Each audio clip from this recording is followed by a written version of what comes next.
business has been conducted in a certain way. Banks take money from us, depositors. All of us seated here have got money in the bank. And even before you walk out, they've given that money to somebody else. Deeply incisive. The law enjoins us to be answerable to the sovereign of the country. Members of the force, we have always been demanding officers to be highly disciplined and being accountable to people of Uganda. Authentically symbolic and insightful. We should work so hard to evacuate this power. Behind the Headlines, every Wednesday at 10 p.m. with Charles Odong Thor. Very welcome. Probably the most experienced talk show moderator in Uganda, with a team of illustrious panelists. Honorable Margaret Mohanga, a veteran journalist, legislator, entrepreneur and development consultant, and Ramadan Gobi, an economist and university don. I've really got perturbed that in Uganda we are building parties with no membership subscription. All on your public broadcaster, UBC, inspiring Uganda.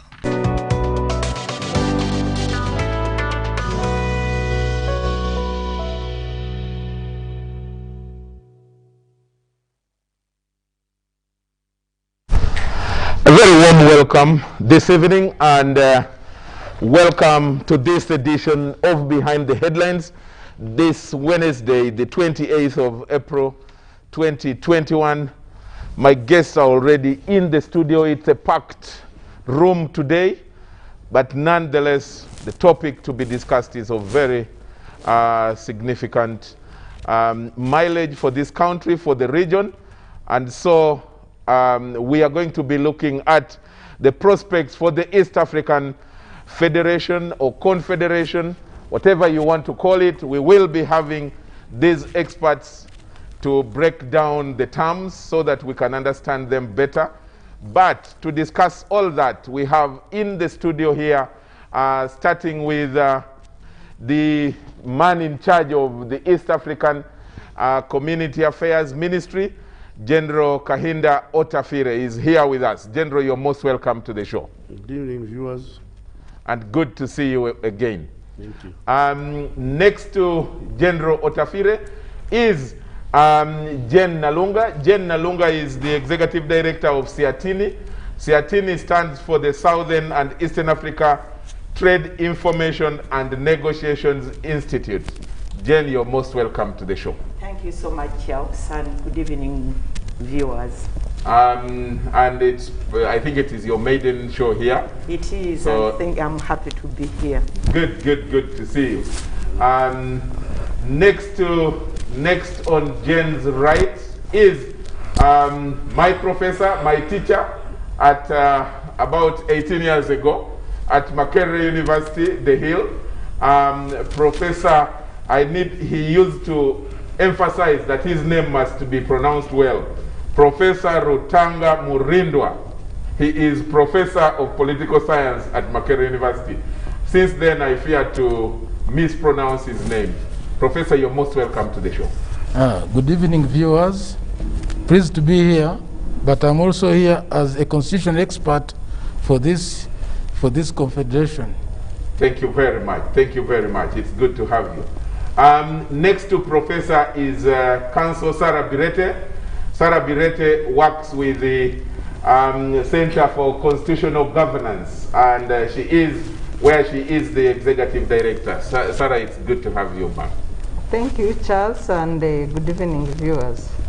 And finally, on my immediate left, we have Dr. Musime Andrew. He is the Director in charge of East African Affairs at the East African Affairs Ministry, in charge of East African Affairs. Doctor, you're most welcome to the show. Thank you very much, Charles, and all the viewers. Thank you. Thanks a lot. And online is Mr. Gobi already set? Gobi will be joining us. Is not yet in. They are trying to connect to his home, to his sitting room. He will be joining us shortly, and he is a panelist on this show. He teaches. I can hear him trying to get in the room, but I will be introducing you when we come back and when I need you to make a comment. But Gobi, for purposes of introduction, he teaches political economy at Makerere University Business School. Let me start with Professor himself. Professor is a member of the governance committee that has just begun a consultative process, national, and this process started on the 23rd last week and will end by the 4th of May to gather views from Ugandans, and I guess this is being done across the region, and but we need to start right from setting that ground, you know, what is going on.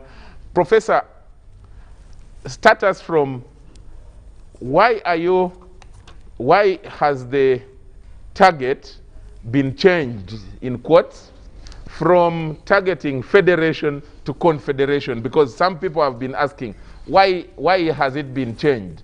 What is the difference in those terms? Federation or confederation, what does it mean, and how does the one that you're going for right now help the ordinary Ugandan business person to start with, or even Ugandan national? Thank you very much, Mr. Moderator, and my former student. I hope you have finished your master's. I'm in the process. Yeah. You have never forgotten to disturb me about that. No. But it's a good disturbance. Yeah. Well, it's good to be here with fellow panelists, eminent panelists, and it's important to make our people understand what is happening. Before I come to what we are doing, let me start by putting it on record that the first country to be consulted was Burundi. We went in January last year, mid-January, and we were there for about 8-9 days. That was when the late president was still in office, Nkurunziza. So that was the first country, Burundi. Then COVID came, and it halted our consultation process. Now Uganda is the second, and we are remaining with the other 4 countries, the other member countries. Those include Rwanda. We have Rwanda. We have Kenya. We have South Sudan, and we have United Republic of Tanzania. Those are the 4 which are remaining. We hope that the process will go on quickly so that we expedite the work and then proceed to write what we are supposed to do, and then hand over, and the political powers do take over the process of actual confederation. Let me also put it this way, that although we see economic integration, market and currency being put there, the first decision was political. The one which decided, the body which decided to form whatever, whether confederation or what, was a political decision. But it was never fertilized. They opted for the economic ventures first, which was, but the first move was political. When they made that pronouncement, they pronounced themselves on it.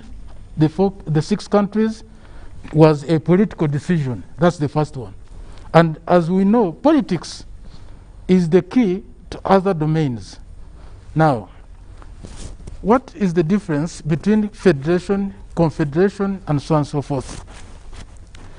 If you remember, and history sometimes helps us, in 1963, the 3 leaders of East Africa, Kenya, Uganda, and Tanzania at that time, decided or started with an idea of forming an East African state federation.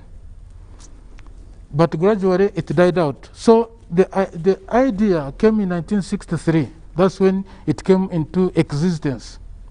And it has been going on since then up to now. There have been hitches. 1967, East African Community was formed. 1977 it died, or it was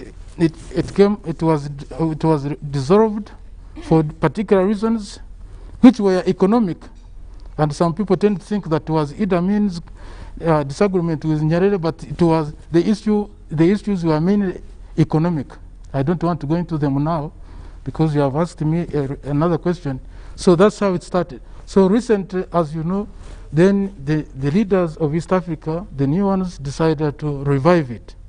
And they thought it was very important because we're in a situation which, international situation, where when you are small, you are eaten, whether you like it or not. You are attacked, you are eaten economically, politically, and these days they even use a hybrid war. Some countries uses a hybrid war. Information denial, that's one of them. Information denial, they don't need to attack you directly. Another thing is sanctions, economic sanctions, and the third one is finance. They squeeze you financially, and they squeeze your currencies. So those are the new ones called, which are known as hybrid war. Now, you can't survive if you are small these days. Whether you have oil or whether you have resources, you must either integrate or be ready to be finished. Even if you talk big, you won't be big. There are giants which are ready to feast on you. Okay. A follow-up before I bring in General. Having said that the start was politically oriented, must that political orientation be the one to be pursued, or as we see in reality, that the economic, the economic pursuit is actually in the lead as far as prospects of even being a benefit for our people is concerned? If you look at human history, it is politics which finally shapes the nature of society, the transformation of society, the forms of development, and so on and so forth. Without political lead, then, or political key, things remain amorphous. It's like in a market where there is no taxation, where there is no organization, and so forth. So economics can never lead a society. There must be a political arm to give direction. Even in a family, there must be a head of the household. Even when the adults die, you hear child-headed family or household. There must be someone take control of all the affairs. Okay. Yeah. Thanks. Let me, General, Professor has laid the ground for the discussion, and you took over this ministry from during the COVID period, and of course, Professor refers to, hitches. How far is your ministry prepared to deliver this big animal called the confederation or federation or whatever ultimate goal that we need to achieve with it? We are the ministry, we are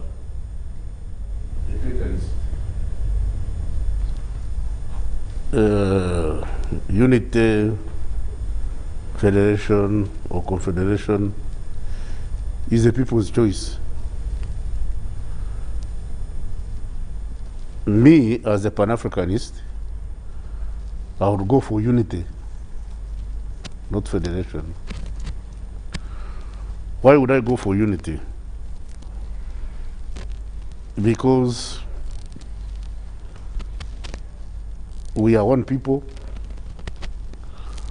and my forebearers did not participate in the determining of these borders. For instance, if the southern border of Sudan had been put in Entebbe, would be Sudanese. If the eastern border of Uganda had been put in Mombasa, would be Ugandans. In like manner, if the Tanzanian border had been put in Gondokoro, would be Tanzanians. So these so-called states are not a creation of our history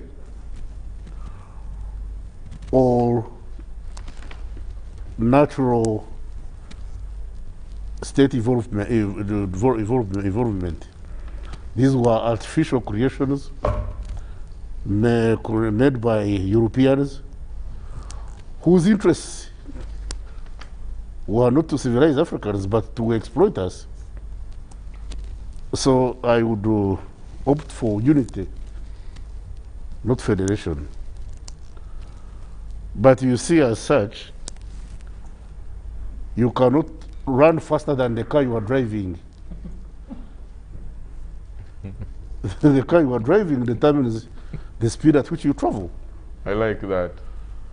So if the people of East Africa, for some reason or other, have not discovered their real interests, I am happy with the speed at which they are traveling from separate sovereign states.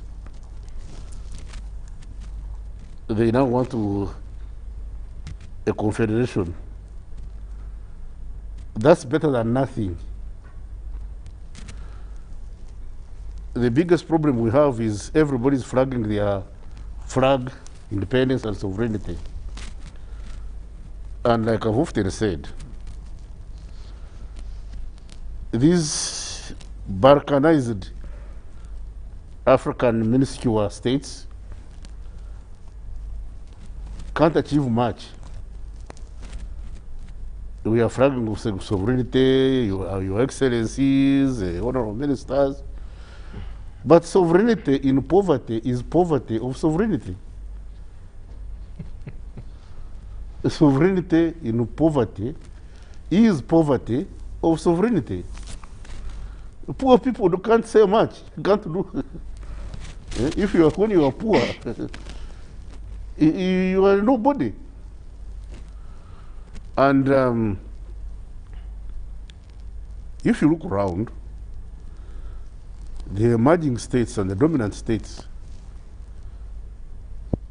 as those are those which with territorial largesse. Look at the Soviet Union, the former Soviet Union. Look at the United States. Look at China. Look at India. And much as we have the United Nations and rule of law and what, might is still right. Might is right. When the states, the United States says jump, we want to ask how high. How high? Oh, you know. But the United States cannot tell that to China or Russia. You know. And ironically, the other big powers, Britain, France, and you remember they got their status as a result of empires. France had a huge African empire. Yeah. Britain had a huge an empire on which the sun never set. But since the demise of the empires, their influence has also shrunk. Britain can no longer tell the United States how to jump high or what. You know, Portugal, Spain, their influence has all shrunk. So, if I had my way, I would ask the African people to unite. Okay. Forget about East Africa. I would ask the continent to unite. Look at America, for instance. The 52 states of the United States united and they have created a mighty country. The Latin America, which was colonized at the same time with North America, remained separate The states remain separate. Chile, Brazil, Uruguay, Paraguay, Nicaragua, I don't know which Peru, Costa Rica, this other Bolivia, etc., etc. They refused to. They failed to unite, and you can see they are still third world countries. Yet the very people who created the United States and inhabited it are the same people who created those Balkan countries in Latin America. Yep. So if the African people don't unite and galvanize our potential, then we shall remain the underdogs of this world. Okay. Charles. Yes. It pains when you see our people drowning in the Mediterranean, running away from resource-rich Africa, heading to resource-exhausted Europe to be slaves. Okay. So the politics determine the economics. But I'm very happy that at least we are going for confederation. Like the Red Mao Zedong said, the journey of 1,000 kilometers starts with the first step. Good. Jane, you come from a business angle of this region outlook, and you have had the senior citizens in charge are looking at more of the unity and the politics to lead the way. Is that, do you share in that thought? Do you think that your priority is business oriented, and that perhaps that priority is the winning priority? What do you think benefits the people or the peoples of this region better? Okay, thank you so much, Charles. There is the reality. There is what we want, the ideal, and I agree. The ideal is a political federation, and I agree entirely with a good professor here, and also with a general, that there are so many advantages when we come together politically as a federation. But I think we need to look at the reality. I don't want to be a pessimist. We need to look at the reality. And the debate we have here, when you look at history, is a debate which has been there in the 1960s, when the whole issue of Africa uniting became one issue. And you remember there was the Casablanca group and the Monrovia group. The Casablanca group, headed by Nkrumah, they were saying you have to unite. In 1960, politically, Africa has to unite. But there was also another dissenting group, the Monrovia group. The Nyereres were there. They were saying, no, we need to go gradual. Eventually, the Monrovia group took that day, and that's when we got the OAU. We opted for the gradual integration, the OAU, the having an African economic grouping, and the CFTA is part of that journey. But I remember one time Mwalimu Nyerere was saying that Africa missed an opportunity. That in 1960, if countries had agreed to unite, we would have done it, because people hadn't yet tested power and sovereignty. This is the debate we have today. The reality, In fact, when you look at the previous consultation, the biggest challenge is ceding sovereignty, because we're all presidents. We have a president, we have a national anthem, we have a flag, you know. All of us are entrenched, and that's the reality on the ground. And I think we need to see what's feasible and what's not feasible. Whether we are going into a confederation, which is also a bit confusing. A confederation is just cooperation to agree on the areas of cooperation. And this is what we have been doing. We have been cooperating. Federation, that's where you got the USA way. You have a federal state. You have a capital, you have a president, then the federals, you know. So whether we go for confederation, a deeper unity, or confederation, the pillar of the federation, one of the pillars, was the effective implementation of the previous stages of integration. We have a common market customs union, we have a common market protocol, we have a monetary union. When you look at all those 3 areas of integration, we are not doing very well. For me, I think if we go back, look at our common market protocol, because the areas are clear. Free movement of goods, services, labor, people, capital, the right to residence, the right to establishment, you know.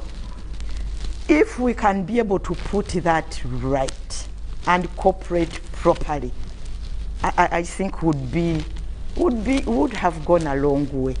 And maybe confederation would come easy. You just add on other areas for cooperation. But today, you look at the region is in turmoil. The regional integration project is in turmoil. And maybe we'll be able to look at that, what is causing it, and how can we address that. But I, for one, like I said, I don't want to be a pessimist, but at the moment, would rather deal with what we have, make it right. Make the customs union, the common market protocol right, and maybe go into the monetary union, and then we see what next we can be able to add on. Thanks a lot, Jane.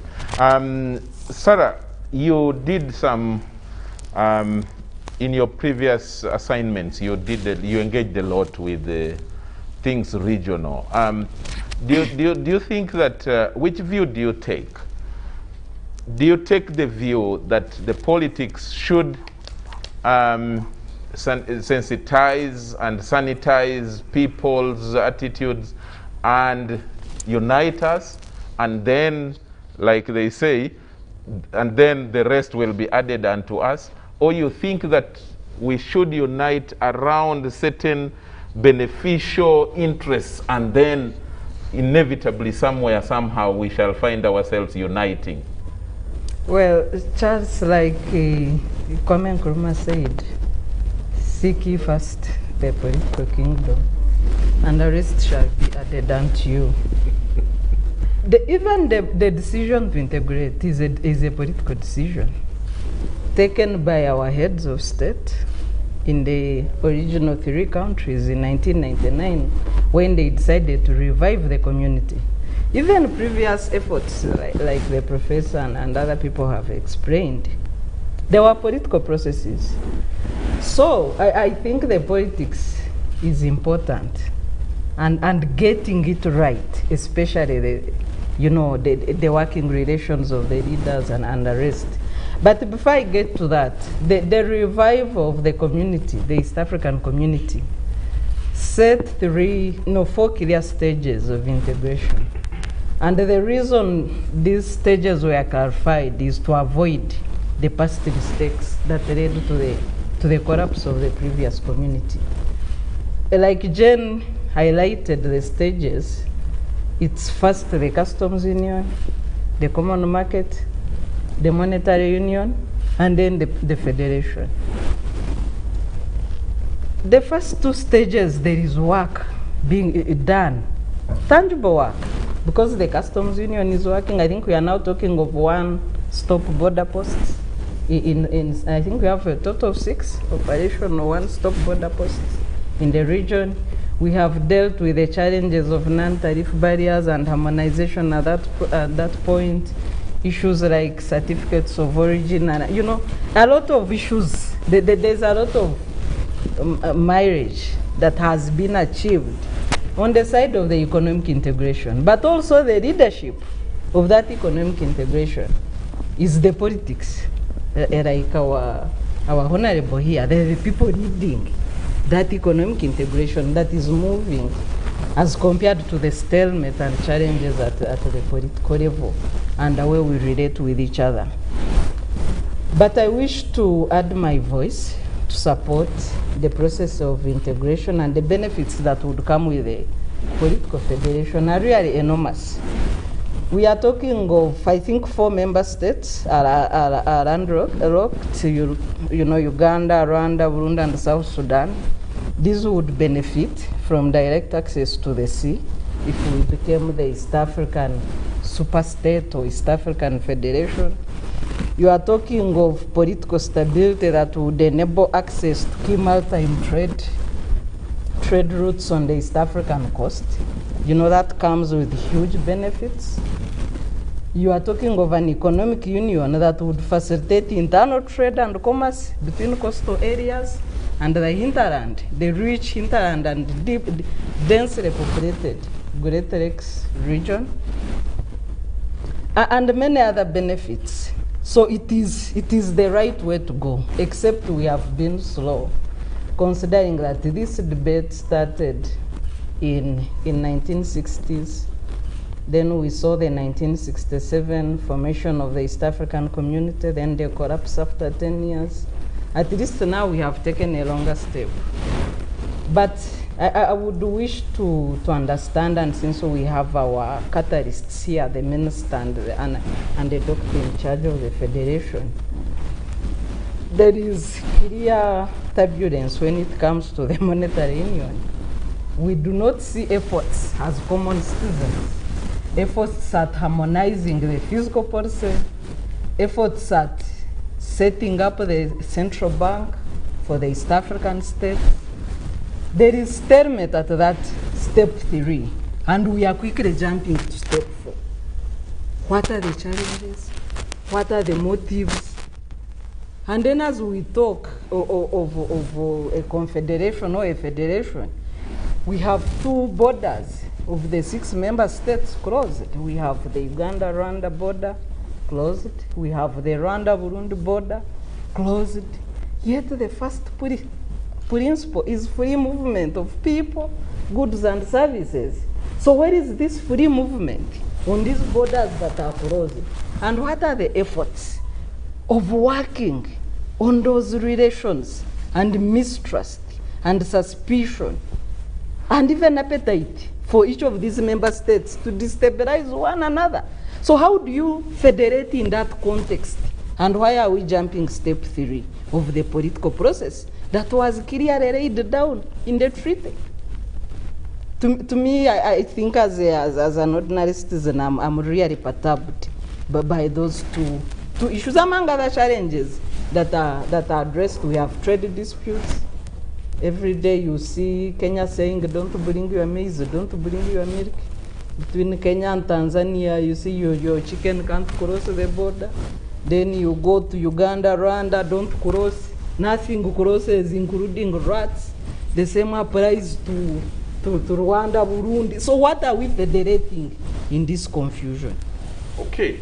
The best moment, really, to bring in Dr. Musime.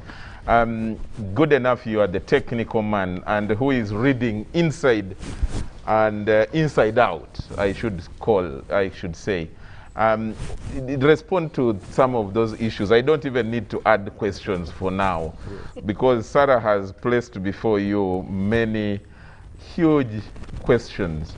I need you to start from those. What are really, first, why are you jumping the 3rd stage as was set out by the leaders? And was there a rethinking that the 3rd stage can be achieved later Or what are the challenges? What are the hiccups in the process? And how do you solve, you know, some of the sticking issues that that Sarah has raised? If you can't, you can pass them to the political man is here with us, your minister. He can respond to those sticky ones of closing borders if you feel you cannot, as a technical person, respond to them. Yeah, thank you very much, Charles. I want to indicate that theoretically, even in practical terms, there might not be set timelines that clearly demarcate the transition from one stage to another.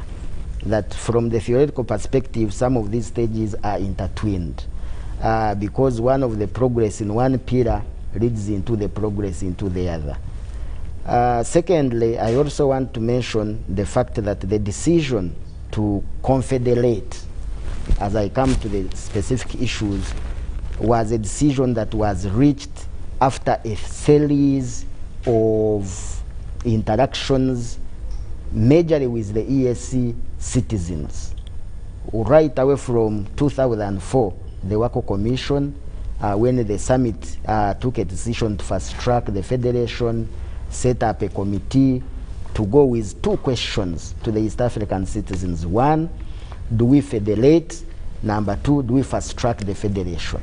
The first question, all the partner states at that time answered 90+. The second question, all except URT answered 90+, and URT had lower scores. And that led to the effort for the summit to interact with the citizens again to establish what were the fears and concerns that were as part of those outputs that came from the consultations. Again, a committee was put in place to handle the fears and concerns, and then a report was tabled to summit, which eventually summit, through the advice of the council, came to the conclusion that let's go for a confederation. However, the most important aspect is to note that the confederation as a transitional model. So we are not going for a confederation as an ultimate goal, but we are going through a confederation as an ultimate, as a transition, as a framework to transit into a federation. So that's why experts were put in place to come up with a framework and eventually a constitution. And within this framework or constitution, then they will be able to establish, if it's a transition, how long are we going to stay in this transition? If we are transiting, what are the cooperation issues we are going to take into? So I can comfortably say that the region is on course for a federation, but it is cautiously moving to ensure that this journey is cautiously treaded. Now lastly, to the question of whether we are jumping the stages, the monetary union is on course. When the monetary union protocol was signed, there were some milestones that were put in place or things that had to be achieved. Yeah. Now, the panelists here hinted on the central bank and the failure for the EAC to come to the central bank, but I can mention that the monetary union protocol, among others, put in place the need to establish institutions that must be in place for the monetary union to become effective. Now, amongst these were what we call IAMI, which is the East African Monetary Institute, which will transit into the central bank. The second one is the East African Statistics Bureau and also the East African Compliance Commission. Now, the first two, the bills establishing these institutions have already been assented to by summit. The bills have gone through IARA. Then the first one, which is the IAMI, has been assented to by summit, and the next one, the Statistics Bureau, was on the summit agenda, but one of the partner states requested for final consultations. Now, ideally, what is going to happen, once the bill establishing the Monetary Institute now has been signed, the Secretary General of the community is going to write to the partner states within 30 days of his letter to put to him their bids to host this institute. Once the institute has been hosted in any of the 6 partner states, then the whole process of setting up, the process of establishing the East African Central Bank is going to commence. And the target was that by 2024, we should have a single currency. So as I conclude, I can indicate that to me, the progress, the willingness, the ability, the technical input, we can say we are on course. And we are so optimistic that integration is a journey that might be slow, but a journey that the East African partner states are handling in a very positive direction. Okay. Professor wanted to bring on board some proposal. Yes, Professor. Then I can bring back General to the discussion. Yeah, thank you very much, colleagues. I think the discussion is at least giving better light. I would like to start by clearing some doubt that in 1960 something happened which threatened all the leaders of Africa, and that was the coup in Congo, which was instrumentalized by CIA, that one which overthrew Lumumba's government, and the subsequent killing or assassination and his body being dissolved into acid. And when it happened like that, everybody, all those even who are talking about this and this, all the leaders started withdrawing, and they went for regional groupings instead of this United States of Africa. So that was the first one, and that's how Pan-Africanism was undermined, and it was deliberate. The assassination, the overthrow and assassination of Patrice Lumumba. That was the main hit, the main draw. I mean the main problem that hit Africa. That was a major one. And those who did it knew what they were doing. And since then, Africa has been in a quandary. Kwame Nkrumah and a few others, NASA and others remained there, and Sekou and others remained there, but isolated. Everyone got scared. And so the Nyerere group had the day. Their position became strong, but when he came, he united with Zanzibar. That was a strong achievement, and then he fostered the use of Kiswahili, which is a very important language in the whole of Tanzania, and has helped to galvanize and maintain one country. His efforts, and he tried then this East African Confederation. So that was the first hitch that we must understand. Two. But Professor, 60 years back, that's older than Uganda as under self-rule. Would you still now relate the challenges we have now and connect them to then, realistically speaking? Would you? You see, the foundation is the most important. When China effected a revolution in 1949, they maintained it, and they first closed the borders until 1978. That's when they opened up for the outside world, and they effected now in a new phase of economic reforms, and that's why today China is leading the world. So the foundation, without a strong foundation, in Africa we all found ourselves in neo-colonies, being dictated to by colonial masters and America.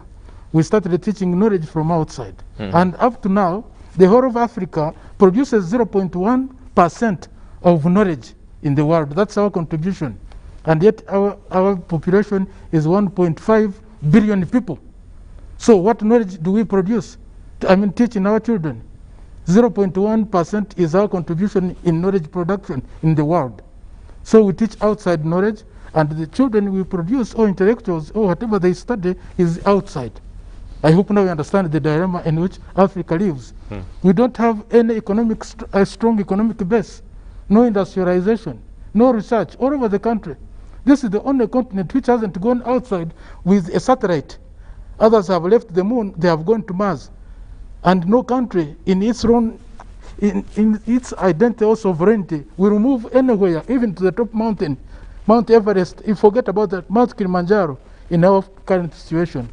That's why we must think great understand our past in which we have been and how to overcome it. Look at Uganda's history from Obote to Amin. What did you expect? Amin could not do better than Obote as you know.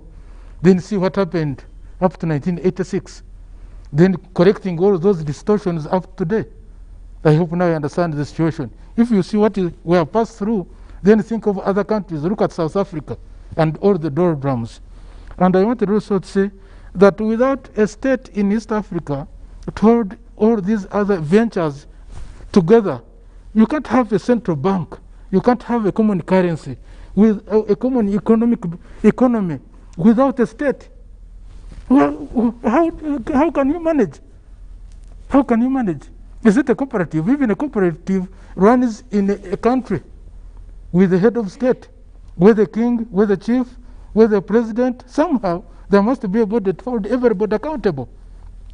These problems, all these challenges we are seeing, whether borders, closure, whether stopping vegetables moving to another country, whether rats from another country, can be, I mean, somebody must be there to hold everybody accountable. Everybody must be brought to check. That's why we must have a sovereign somewhere, not with residual powers, but someone to hold everybody in check. Everybody must be accountable and taxable, among other things. Okay. So I wanted to say that without a state, all this that we are talking about, trade and what, we are talking about profits. Profits must be taxed. Profits must be controlled. And as we stand today, without a state, countries should, have the power to close certain things they don't want, even if you make an agreement.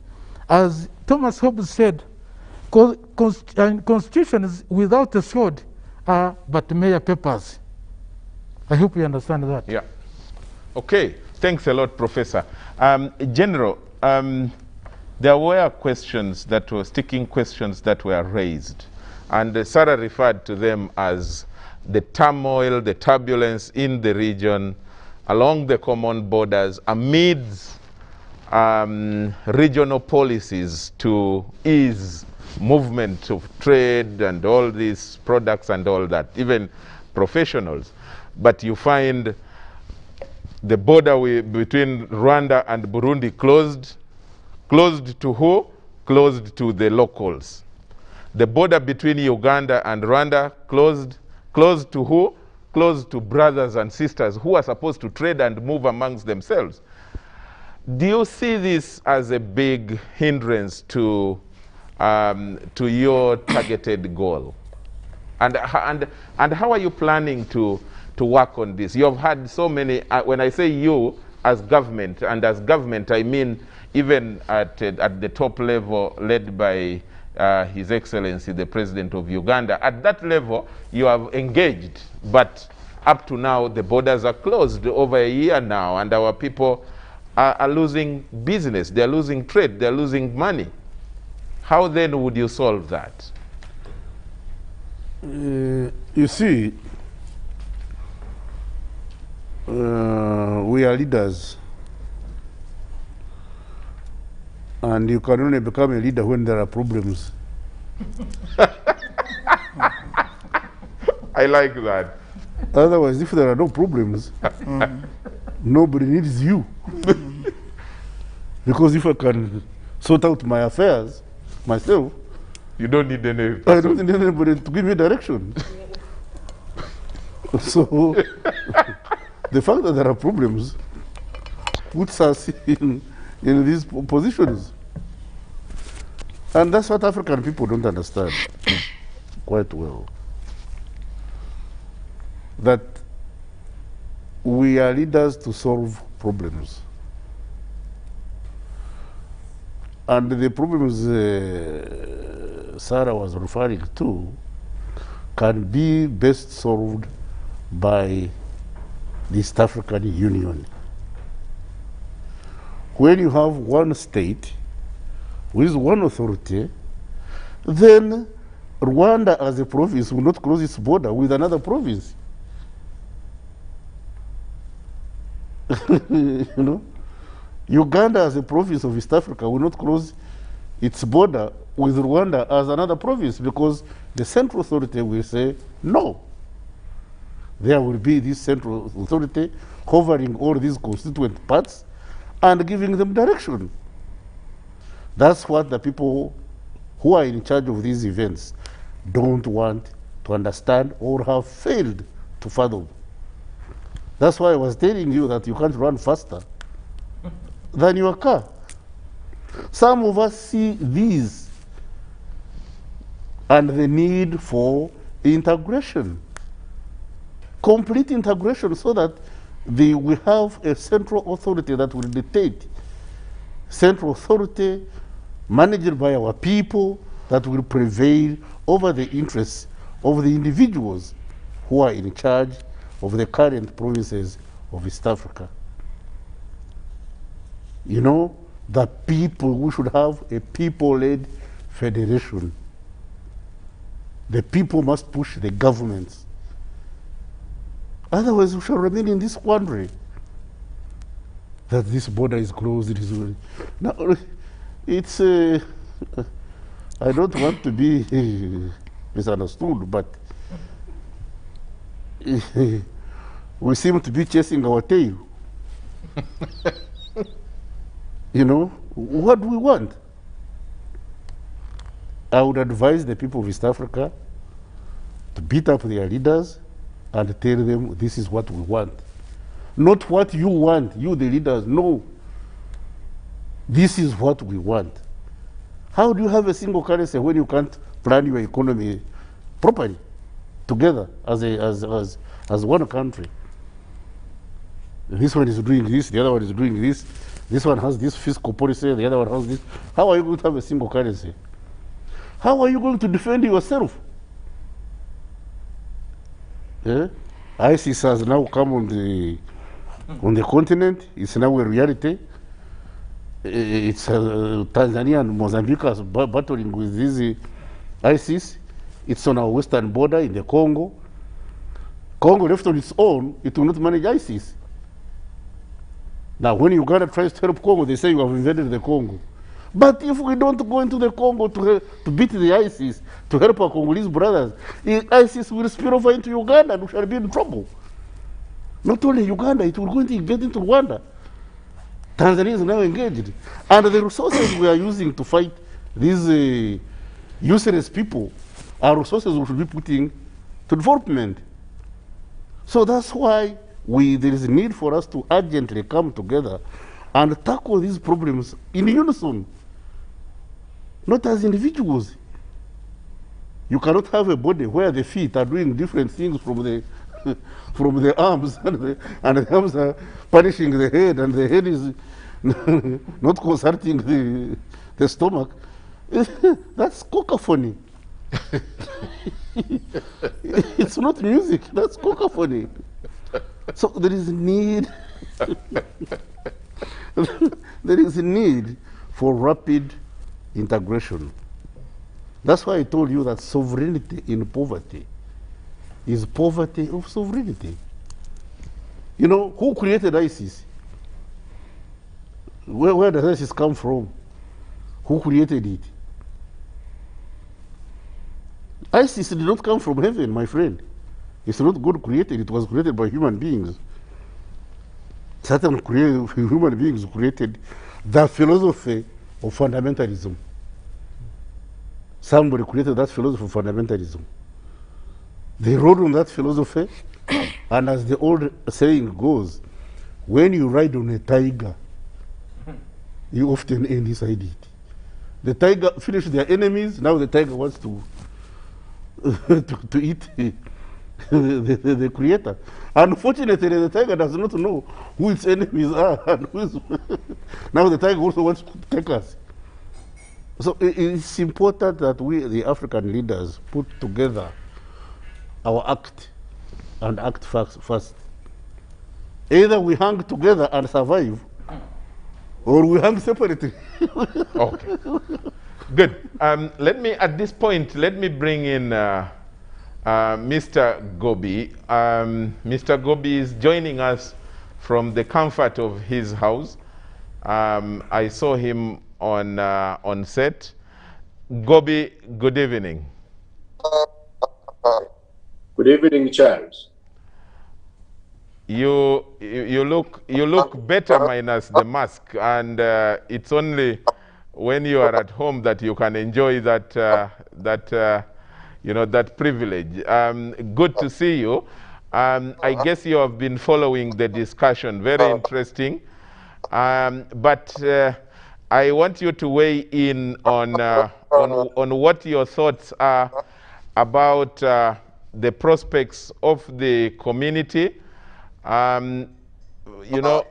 Put aside the nomenclature, whether unitary or confederation or or federation, from a perspective of money, of business, of trade.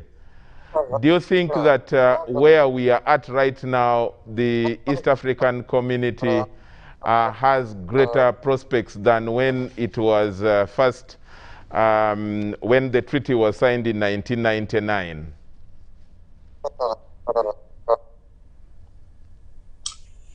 Thank you, Charles. I know why you are biasing me on the money side, because as an economist, you think I don't understand these things of the politics of integration and regionalism. But at moves where my good friend Dr. Musime was a colleague of mine, I teach also some bit of this economics of integration and the political economy of it to our MBAs. And this issue of confederation or getting East Africa to cooperate and eventually create a political federation that can solve most of our common regional challenges and get the region of East Africa and Africa later to working together is a very serious matter. And it's good you brought most of the people I know who are solid in this area. My good friend, Professor Rutanga. It's been a long time, but we used to talk about some. Number one, Charles, we need not to forget the reasons the old community collapsed in 1977. There were basically 4 reasons. The first one was the political and ideological differences of our countries. Then there were 3 of them in the ESC. Tanzania and Uganda had become socialist. For Tanzania, after the Arusha Declaration of 1967, and also in Uganda here, you remember the Common Man's Charter of 65. Kenya had remained largely capitalist and open to foreign direct investment and all other tenets of capitalism. So with that ideological and the political differences we had, we couldn't work together. Secondly, the inequitable distribution of the costs and benefits of the old ESC, with of course Kenya dominating the others, also became a problem. Then 3, the issue of lack of adequate kind of mechanisms and policies to address these arguments that these countries had. And lastly, the personality differences, of course, of the heads of state, especially when our own leader, Idi Amin Dada, came on board.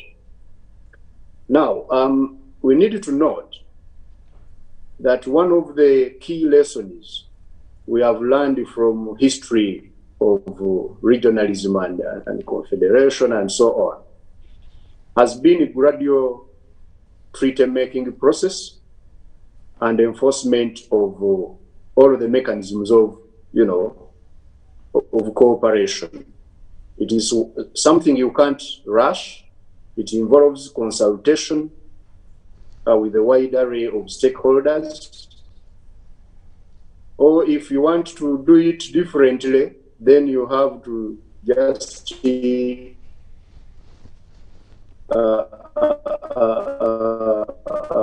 coerce them, batter them into taken by the US.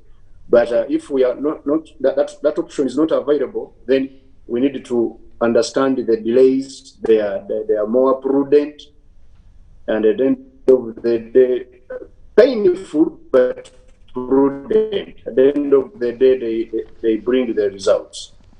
Now, quickly going to your question, I think Dr. Musime gave a very good in 2004 when the political federation those who consulted, they found a number of those fears. And those fears are still there. They haven't gone, Charles. And I would like the panel really to candidly discuss some of these things, because they are still the ones which are forcing the leaders of these small units called countries to take caution. Those, I know they have emphasized the loss of sovereignty and nationalism, but also they are, bread and butter, loss of jobs, people fearing that those who are better trained, who have better trained workers, will take over the small jobs of others. The aspect to do with the loss of, there was also the fear, a very common fear that the new federation might collapse like the earlier one. In other words, that those causes I've mentioned, perhaps they haven't gone away, the four of them. Although some of them have reduced in intensity and also in form, they have not completely gone away. Some were having also fears in as far as the electoral processes are and the livelihoods of people and so on and so forth. But I would want us to put more emphasis on the challenges which people identified. The challenge of lacking a strong and credible authority to implement the decisions and enforce conformity. The Arusha in its present kind of form and shape cannot do much in terms of working as a mechanism to enforce compliance to these other things we are talking about, the economic integration concerning the common market and even before the customs union. We have also very weak dispute settlement mechanism. And as you know, most of our member states, they are belonging to different groupings, and those overlaps in membership also had caused problems. Plus also the powerful interests we have in the region, which tend to influence their governments to take certain decisions which tend to, as we are moving 2 steps, they take us back one step. But to me, we are still on the trajectory despite those challenges. Now, lastly, talking briefly about the benefits we have so far enjoyed. This ESC, we tend to undermine that some people say we are not seeing much being done and so on. It has already registered tremendous achievement. And I think it was Bertrand Russell, one of those British philosophers, who said that the only thing I think that would redeem mankind is cooperation. I see this practically happening here in East Africa. Smoothing of trade, for example, among the member nations. This is happening. Trade used to be very uneven in intensity and in direction. Kenya used to dominate the exports. Almost 80% of the exports in the region were originating from Kenya, with Uganda dominating imports. We were importers. Now, when we check the numbers, the share of Uganda and Tanzania in the ESC exports has steadily risen. And at one time, actually, a couple of years ago, Uganda had registered a positive trade balance with Kenya for the first time in almost in the history of this nation. So the integration is working. When you look at also East Africa getting integrated in the world market, it is happening. International trade has increased by over 38% from East Africa to the international within this period. We have seen trade getting more liberalized, and in a way which is more mutually beneficial to the member states. Our countries are now more open to trade than an average sub-Saharan African nation. So we have seen the business environment also improving within this region. When you look at the import duties which countries used to charge these small traders here, now removed and reduced largely, and also extending this common external tariff, the tariff regime, which actually made some of these countries more now competitive within the region. This has helped a lot. And who are benefiting? The average people within East Africa, the ones benefiting. I cannot exhaust the benefits. Okay. The people, the consumers, who have seen goods in terms of their supply increasing and at lower prices now. Goods are circulating within the region.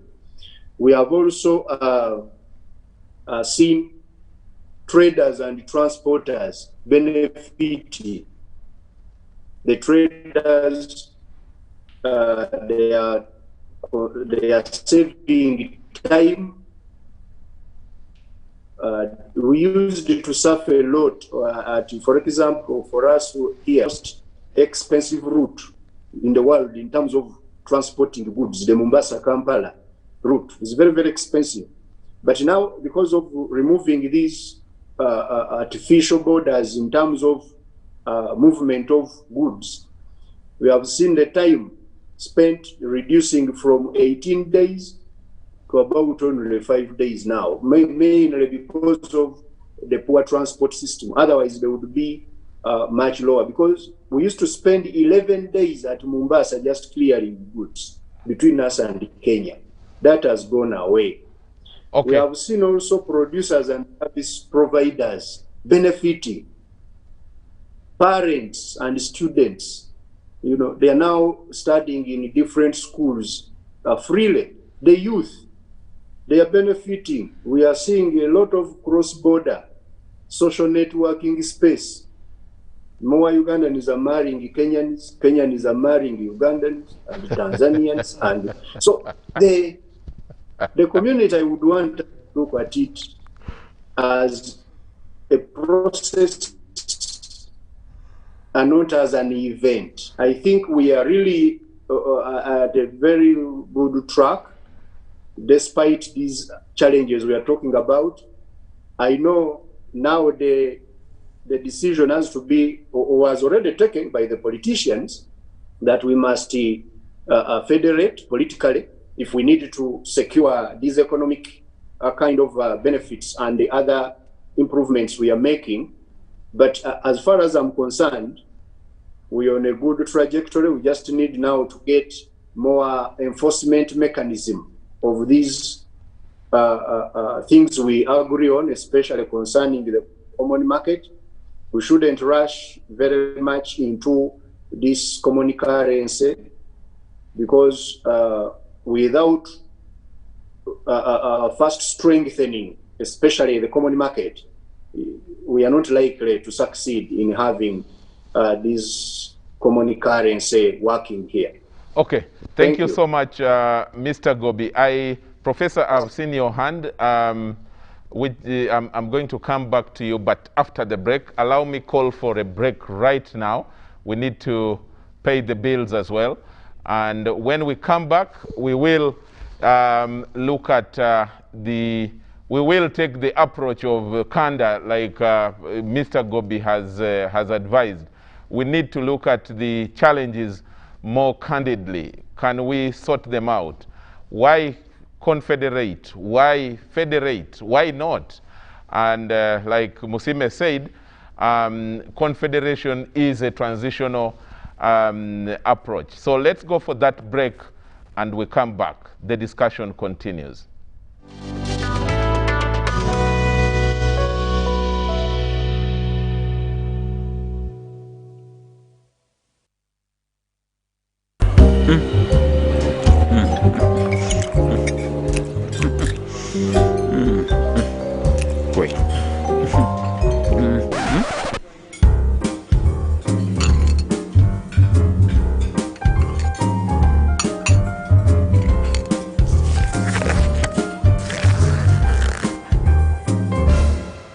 No one should stop you from finishing what's yours. That's why MTN gives you data bundles that don't expire.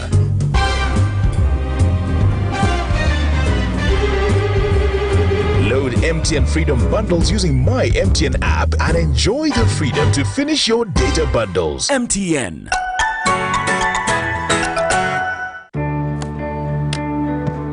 Today tastes like a new tradition, like an old favorite. Tastes like all hands on deck and all eyes on the prize. Today tastes like a piece of the action. And it never tasted this good.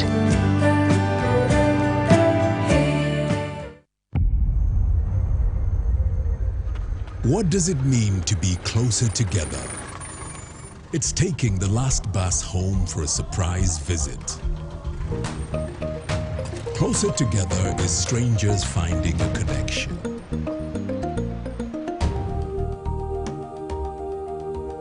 It's bringing home something much more than a box. It's the warmth of home, or the beginning of something new.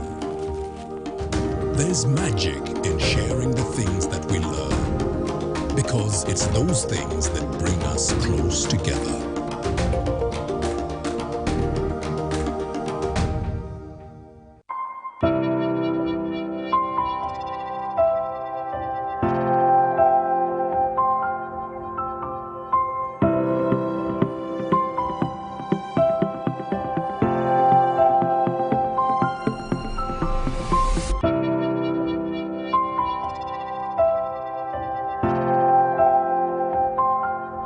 Echa COVID-19 chijja kugwa.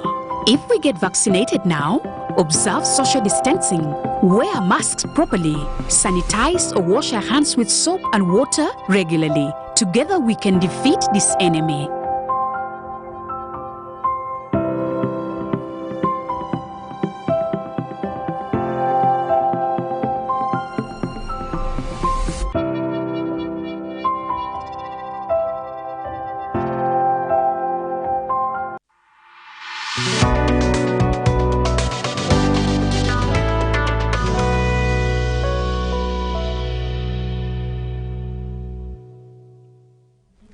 Welcome back from the break.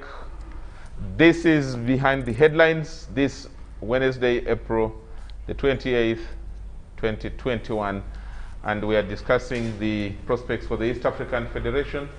There is already underway a national consultative process going on in the country, started on the 23rd of April last week, and to end next week. And like Professor has said, this is the second country where the consultation is taking place, and it is going to cover all the countries or states of the region.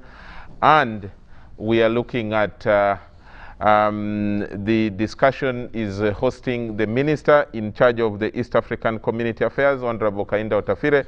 We have Professor Murindwa Rutanga, who is Professor of Political Science at Makerere University, and is also a member of the Constitutional Committee. But we also have from outside those bodies, we have the Director of ESC Affairs, Ministry of East African Affairs, Dr.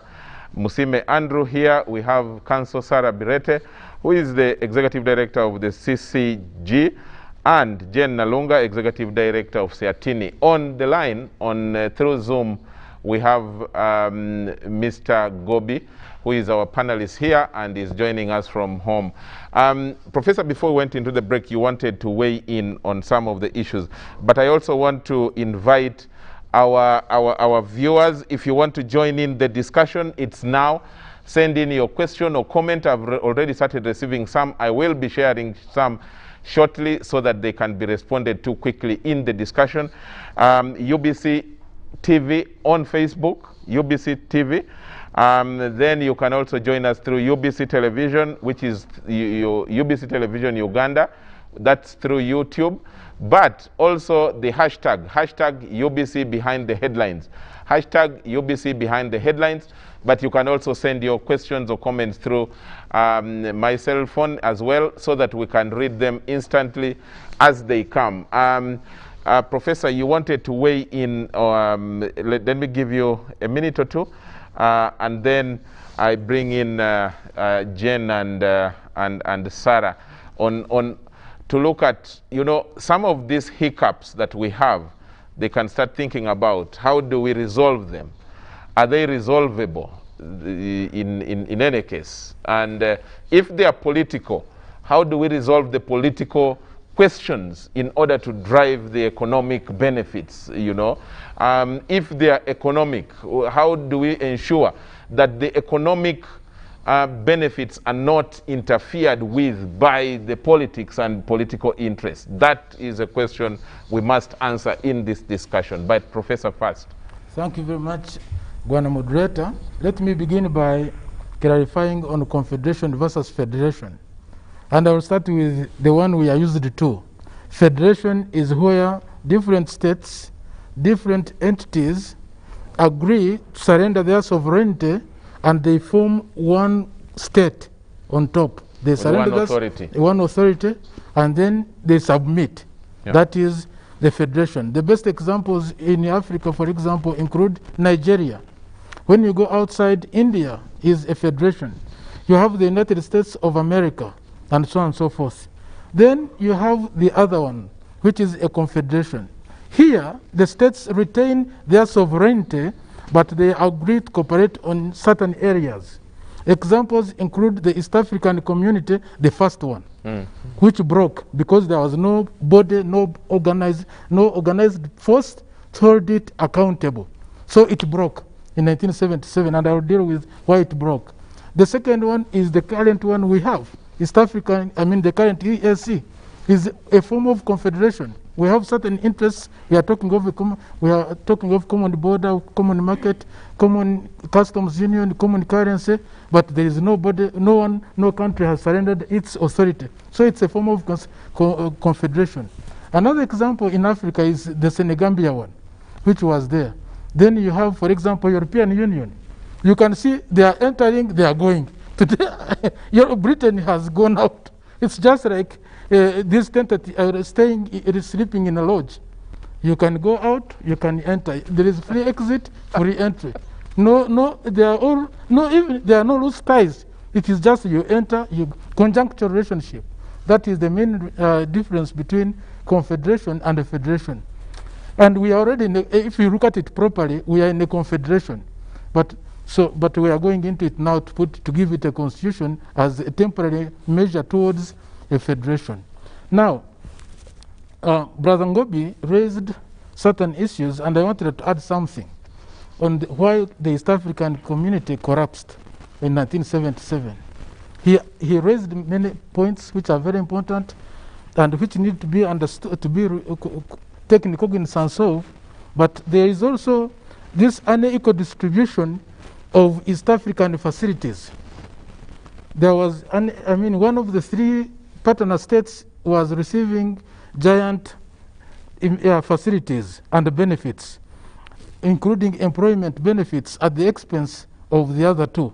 And that one became one of the major problems in the community. Then the second one was absence of a uniting common language. If people speak different languages, it becomes averse. And they had the opportunity to use Kiswahili. Where we have been in Burundi, where we have been in Uganda, right from from Kavale through Mbarara, we have been to Mbale, we have been to Guru, we have been to Arua. People are talking of Kiswahili. Kiswahili. They are showing the importance of Kiswahili, that you don't need to go to school. And they are emphasizing that most languages share words in Kiswahili.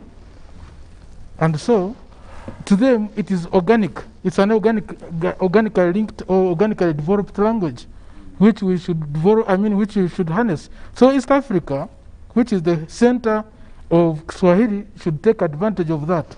They never took advantage, and we seem to be not taking note of it. And finally, there was another problem. There was a plot, which people don't talk about. But as a professor, I have to raise it. It is written, to well documented. A plot from one country to stop the ESC in 1977. And they grounded the planes. After grounding all the planes except one, they said they were pulling out of the community. And one plane was rushed to Tanzania. I'm sure you have heard of that. It is well documented. And so it was a deliberate move to destroy. And there was no country, no state, no authority which could hold any country responsible or accountable. And that's how it went. Okay. Sarah, you need to come in, and we need to start looking at to tackle the challenges. Yes, they have been raised. The question of the turmoils, as you referred to them, what do you think are supposed to be the solutions to this? And can they be political? Must they be, General said that the people must push their leaders on the things that interest them and benefit them most. But is that possible realistically? How do we do it, if it is possible?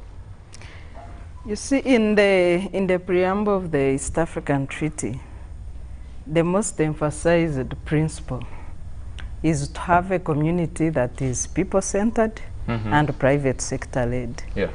But over time, you know that like the East African integration process, the discussions have become the business of technocrats. And in most times, people are left in the corner. The best way to diffuse tensions is what Honorable Otafire has said. You know, go back to the basics of the foundation of the community. Make it people-centered. Once it's people-centered, people-driven, the egos of the leaders will be fused. Will be diffused. The mistrust will be resolved because the focus will be on the people. So I wish our leadership can go back to the founding principle for reestablishing the community and take it back in the hands of the people as compared to leaders. We have seen situations where, you know, and again the community moves by consensus. We have seen situations where they failed to call a summit because of this mistrust. So the key impediments to the advancement of the East African integration agenda are basically two. Mistrust between leaders, mutual mistrust, and policy divergence. If we can have ways of bringing in people, like the General has said, and make the people drive the agenda, then because the people are integrating ahead of the government. And that is the reality. Even when you say that the Rwanda border is closed, I'm sure there could be some people farming across. These are porous borders. So you have the nature of the porous borders in the community, the nature of interconnectedness of the people, social and economically. It's like during COVID, you know, see a border. You know, there had to be reinforcement on porous borders to stop movement and to stop the spread of the pandemic, because the artificial borders alone are not enough to stop the interconnectedness of the people. So if we can have the people drive the agenda and then work on you know, solving the policy divergence, I think this would diffuse the mutual mistrust and personal, because I don't think there is a problem. There is no problem with the East African people. It is a mutual mistrust between some leaders in the community. And then because the principle is moving by consensus, then you know, we get these challenges, but also challenges are part of life, and they are there to be. Would you propose that clause, if it has become an impediment in a way, that should be put aside? The one on consensus to generate agreements. Do you think that it's now being used politically as an impediment? Yeah, you know, most of the progressive integration blocks move by majority.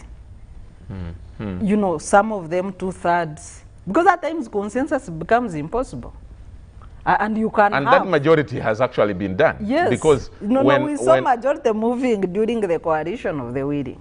Yes, exactly. And even steps taken, you know, like Uganda is now doing oil exploration with Tanzania. But also we have the infrastructure developments that have gone on that basis of you know, of majority to move away from challenges of consensus. Maybe it is a principle that should be reviewed and say, but when you are 6 and then you say simple majority 2/3, once there is agreement of 2/3 or 4 out of 6, then you are able to proceed, so that you don't have one country holding the other partners at deliberately. ransom. Yeah, and most times it's deliberate. The third approach that we should take to solve some of these challenges is to focus on the bigger common good. The integration process has opportunities for everybody, every citizen of East Africa. If we can re-emphasize the benefits of integration ahead of problems and challenges, because now what comes out in the narrative and through media is the challenges. Ugandan maize has been chased. Ugandan milk can't go to Kenya. You know, Kenyan chicken can't cross to Tanzania. Then people are like, but what are we doing? So if we can have a deliberate focus on the benefits of the community and front that narrative, I think it would also help diffuse the challenges that are political and minor as compared to the bigger benefits. Jen, I want you to weigh in on this, along the same line of thinking on how to remove the hindrances. And I'm speaking especially about hindrances which you see are really not economic and not for the benefit of the people, but based on some narrow interests or even ego of some of our leaders. And then it blocks the bigger people from benefiting from some of this, you know, available, you know, from the aims of the whole community. How would you want them resolved? What are those impediments that you would want maybe reviewed, maybe changed, amended, whatever word you would want to call them? Okay. For business to thrive more. Okay, thank you so much, Charles. There are so many issues, as have been pointed out, which we need to work on if we are to move forward. I agree with Professor Govi, what he was saying, that we have moved a long way. In fact, when you look at the RECs, the regional integration groupings, the East African REC is the one which has a higher intra-regional trade. So we have really moved. There are issues which needs to be worked on. The issue of champions.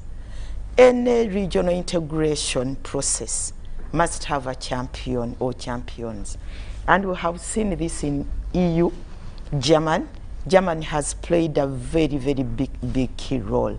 And in Uganda, I think our president has done a good job of championing the regional integration process. Some people don't believe it, but for me, when I look at what he has been doing in the trade arena, you know, everybody has been calling, for example, for retaliation. Let us retaliate against Kenya. He says, no, let us go slow. And we have seen a number of policies, bills, being returned from Parliament because they haven't conformed to the treaty and to the Common Market Protocol, like the local government, the local content bill. So we need champions, and we need them very, very urgently. Our leaders should also be respectful to what has been agreed on in the treaty. That one of the principles of the treaty is subsidiarity, you know, and it goes to the issue of ceding some of the national sovereignty to the suprastate. It's clear, but this hasn't been followed. We need to work on that. We need to respect the treaty. The structures of the ESC are also a bit weak. The dispute settlement mechanism, Sarah has alluded to this. For example, there is a challenge of the ESC, the Rwanda-Uganda border. And when you look at the treaty, it's the summit which has to resolve that.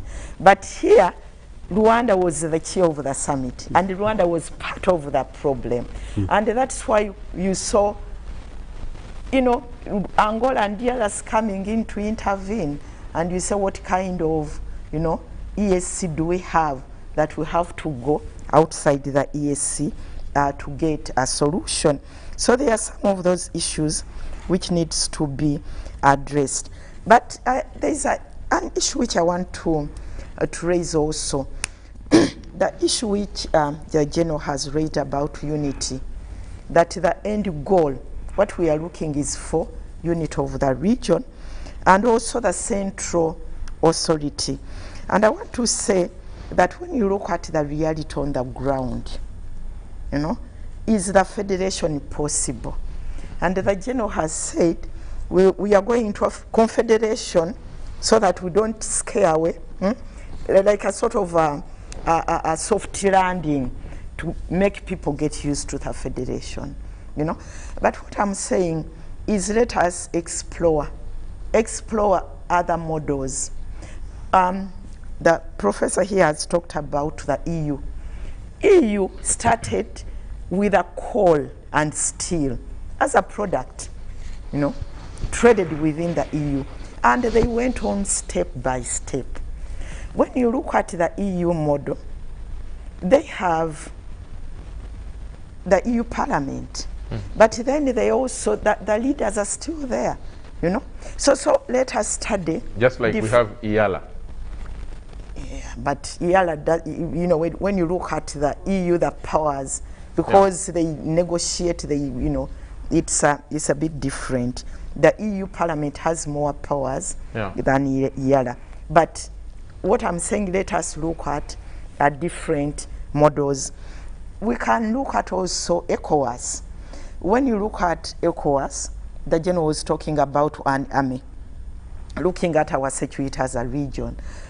ECOWAS has ECOMOG, and ECOMOG has intervened. You remember the other time in Ivory Coast, very strongly, you know.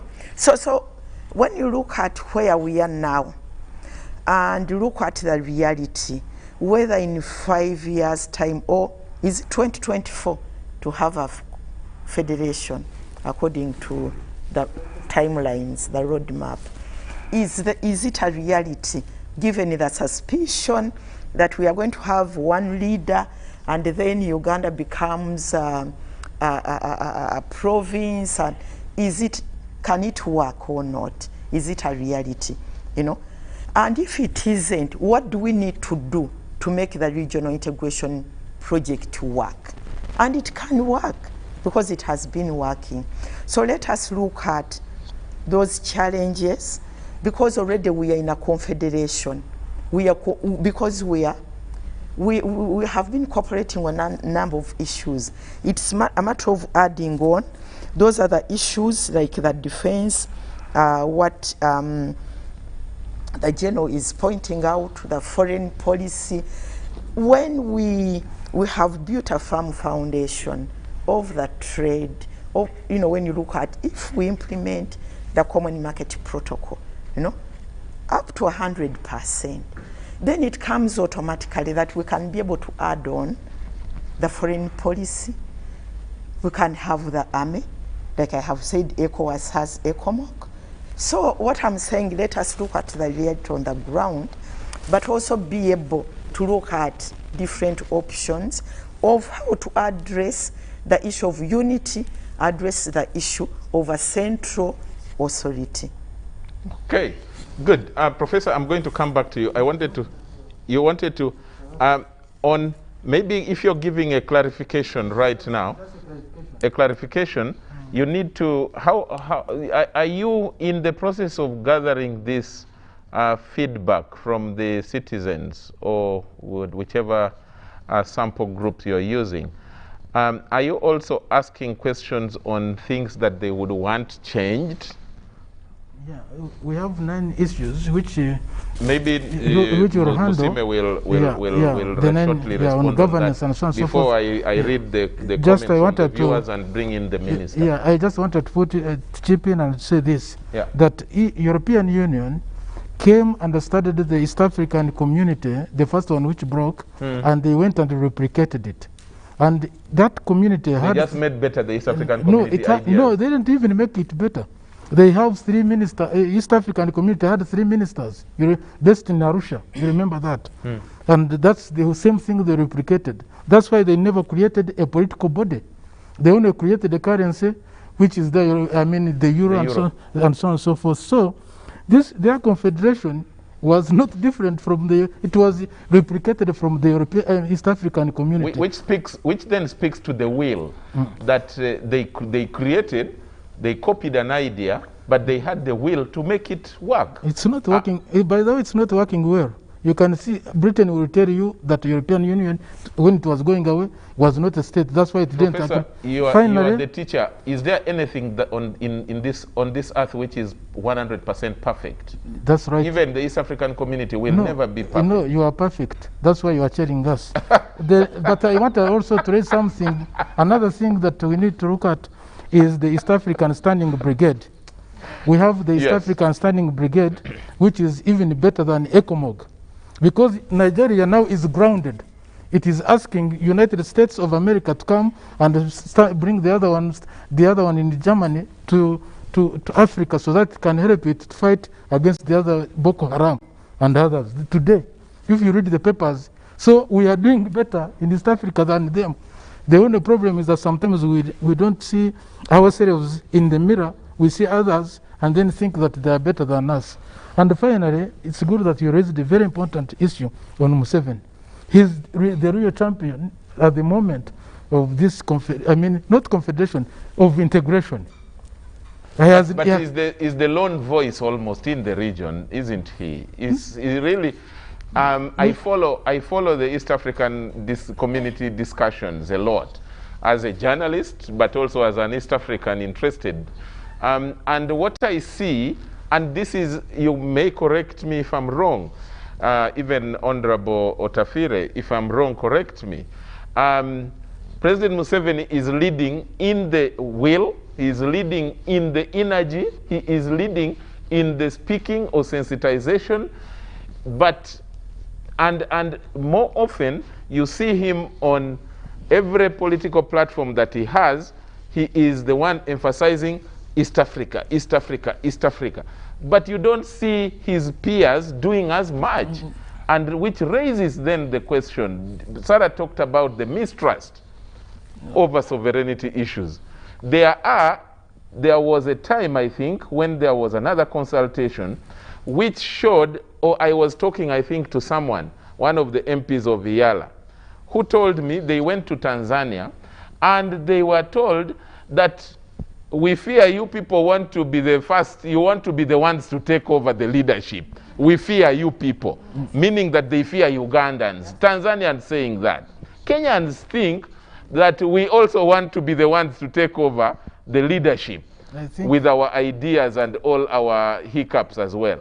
So those mistrusts exist, and we must answer them and address them, don't we? I think even Tanzanians feared that we would, I mean, Kenyans would, and then some Ugandans would take over the land. Those are mistrusts which must be overcome with time. And those perceptions drive politics and but a lot of... they will be overcome. So those are some of the things that I wanted to put to Okay, good. General, I'm coming to you after Musime, but with the questions from the viewers as well, which you will, the team will respond to. Mr. Musime, there are questions of addressing some of the impediments. A number of them have been raised. As a technical person, how do you gather these views and ensure that they are acted upon, those that need reviewing, in order to then catapult the whole push for the federation or for the whatever stage it is? How are you going to work on this? Especially, what views are you picking out that you think need changing, and what are you throwing in that people must know during this consultative process? Thank you very much. The process for that is ongoing to consult the stakeholders specifically on their views on the confederation process is addressing around 8 issues. The first issue is basically to find out what are the views of the citizens of the EAC on the areas of cooperation that must be given to the confederal authority. Secondly is about the structure in terms of how, if there is a confederal authority that comes in place, what is going to be the governance structure. Are you following, the normal structure of government where you have the separation of powers and all these issues? The third one is about decision making. How will the confederal authority make decisions? You talked about the issue of the current status of consensus. Is the consensus mode still feasible? Are there any other option? The second one is about the third is about the governance principles. What are the governance principles that must be upheld within this confederal authority? The fifth one is about the relationship. Now that we have seen that in a confederation, we are going to have partner states remain with sovereignty or cede some sovereignty to the center. What is going to be the relationship in terms of how the two levels relate to each other? The other important aspect that is being asked is about funding. How do you fund the confederation? What method? Big animal in the big animal. If you create the center, how is it going to be funded? Is the current mode of funding feasible, where partner states are contributing equal in terms of the budget? Are you having options for and when they have a political disagreement, they delay to contribute? They delay to pay, or even somebody pays at his own will, but you have decisions and implementation of projects and programs. Then at the end of this process, a constitution will be made. Now, the other question that is being asked is that once we come up with a draft constitution, how will this constitution be adopted? Is it going to give us options as citizens? Should we go for a referendum? Should we go through parliaments of national states? Should we go through the summit? And then lastly, the experts are looking at any other views that the citizens would have in terms of making this particular process. So the whole process is purely to get as many views as possible from the citizens, so that then these views you know, we can say that the experts are in the second stage. They started by undertaking a desk research to review all the forms of these confederations. The second stage now has been to get the views from the stakeholders. The third stage is that they are going to come up with a draft constitution for the confederation, which is now going to be negotiated through the different channels of the council and the virtual summit, including again reconcile, you know, the stakeholders to give in their views, and then eventually the outcome will be the one that will take the community to the next level. Okay, good. Professor, maybe just to add on to his. Yes. He left out, I mean, he gave us, it's a summary of the whole thing, except one. Membership to the confederation. What should be the criterion for allowing in members? Okay. The existing ones. South Sudan wants to join. Congo No, it is already there. Those are there. Yes, I'm just giving as an example. It is now Congo, DRC, which has applied, and Somalia, and they are studying them. In fact, now DRC has reached a stage of going to vet, see whether it meets the criterion, and then it will be admitted. I hope the Secretariat will do its work quickly so that we can move on to other things. On this committee, Professor, that you are a member of, do you have a business person on it, or business people on it? No, we don't have business people. Why don't you have business people? Because I think that the best... Let me sort it out for you. Since time is not our best ally. Yes. That this was the heads of state who happened to constitute the summit decided on two categories. There had to be a professor and a lawyer who is seasoned. So that was the criterion. They decided. I think I need to put this proposal to General. General, why don't you advise the president that on this committee there should have been a business person? This was why I am thinking so. This is in a. You see, now you are trying to drink milk in a bar.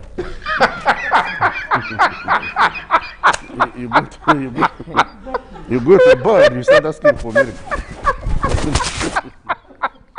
In a bar, they drink alcohol. So the writing a constitution is not a business matter. Yeah. Business is about profit. Yes. You understand? Yes. About business, about profit, trade, and all that. A constitution is about governance. Yes.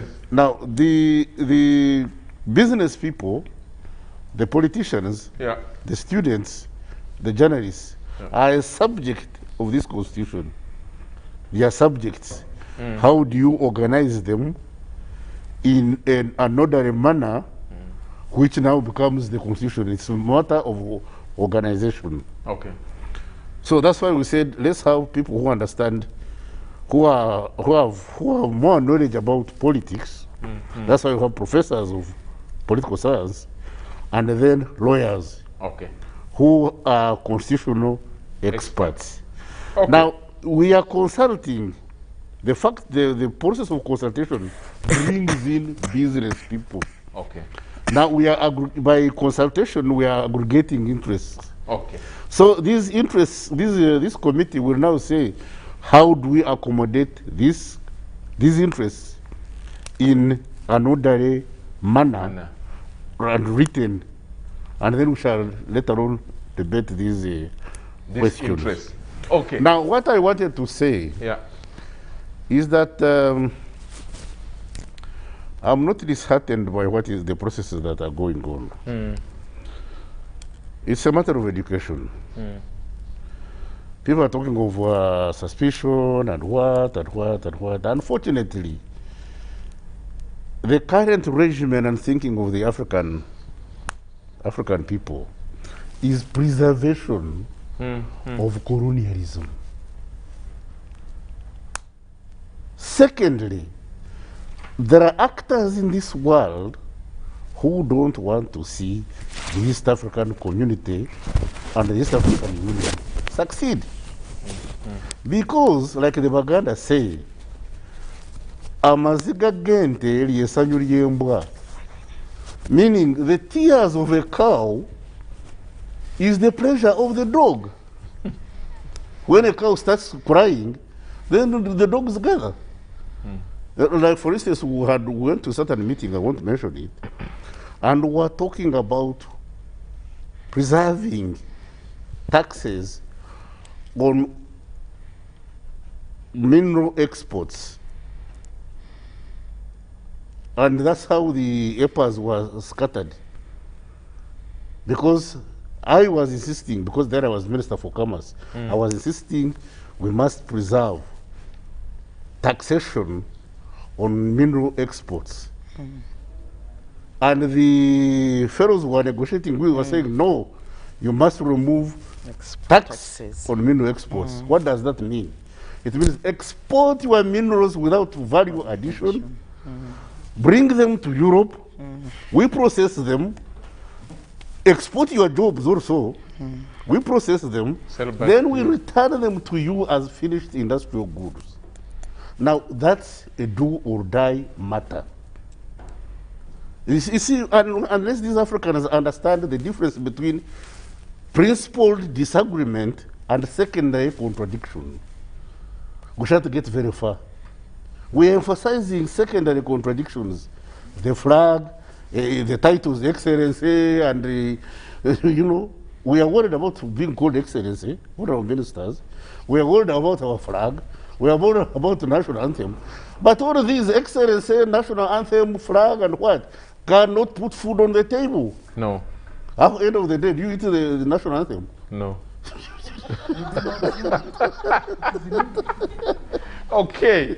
Now, we must look at an edifice that breaks this eternal encirclement of enslavement and neocolonialism. Because, you see, colonialism was enslavement on your territory. You were taken away to go and plant cotton and grow sugar in America. When the slaves became very difficult to manage in America, they said, these buggers, let's go and enslave them here, where they are. Now, when we started championing for independence, they said, okay, we can give them flag independence, tell them their excellencies, but we still control the economies. Yeah. And that's the current arrangement of unequal exchange. So we shall never get out of this vicious cycle of producing for North America, Europe, and Japan. For as long as we have this unequal relationship of exchange, we are exporting our jobs. We are exporting, for instance, take oil. Oil. There are things I'm not going to talk about here. But when you export oil, what do you export? You export the fuel, you export plastic, you export the grease, you export the explosives, you export the tar, you export the gas, and then they bring it back them to you. They bring them back to you. You exported the barrel at $56. The barrel, when it comes back, it's about 400. And that vicious cycle is what is keeping our people behind, and we are crying. And in the process, we start attacking our governments. We are all victims of lack of mental liberation. Okay. If we, the African people, and our leaders can start thinking outside the box, think outside the box. No, that's what I was telling these members of the committee. The Constitution need not be what other people have done. Look at all these broad experiences and let the experience, the conclusion, fit our own peculiar circumstances in East Africa. We review to liberating ourselves from this vicious cycle of poverty. Okay. That's why I say poverty in sovereignty and poverty is poverty of sovereignty. Because a poor man has no voice. A poor man has no voice. This is poor man in the village. What can you say? When they call a meeting of people who matter, you are not there. Nobody invites you. So nobody invites you to come. General, you have started on the right note. Start from sensitizing the people using medium like this. Ensure that people get the information, they get the education that you and the ideology that you are sensitizing them about, and then they will fight with you. Nobody will invite you to come and contribute to poverty. Very quickly, Professor Gobi, I need you. You had your network had a hitch. Prepare for us a quick question for the guests. But allow me read 3 or 4 questions or comments from the public. Patrick says the only way East Africa can federate is when there is a political will to surrender sovereignty. There is no single sign that this is a direction our leaders wish to take. We can't federate economically when politically we have failed. That's what Patrick is saying. And then there is the rest. There is a very long one here. I don't think I can read a very long message. There is no time now to read very long messages. Let me read the Charles. This is a wonderful discussion. I thank you for selecting this panel and this topic. The professor dressed the professor dressed in yellow has taken my full credit. This is someone called Job Richard. The discussants are great. He's only praising. I wanted some question. I don't like too many praises.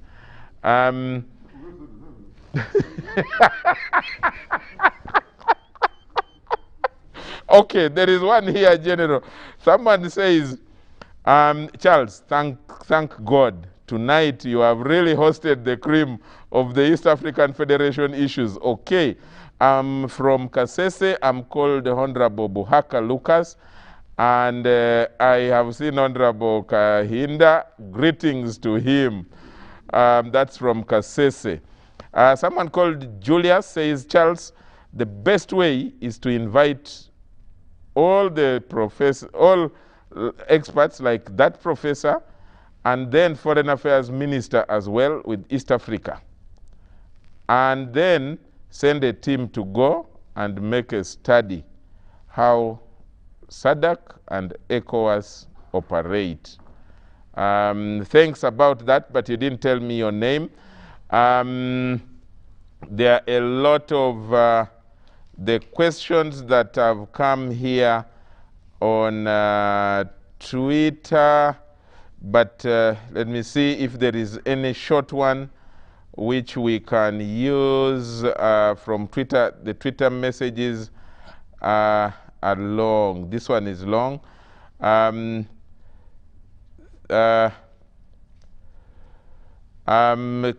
Katiba Watch Africa says, interesting debate for our citizens. I hope the process will have more aspects of citizens' inclusion.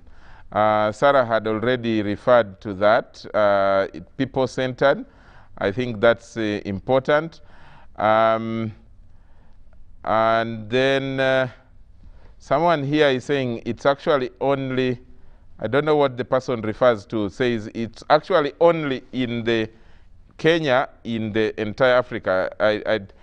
I don't know what thing that Kenya is the only one doing. Maybe you need to add what they are doing so that we can make it as a question which is understandable.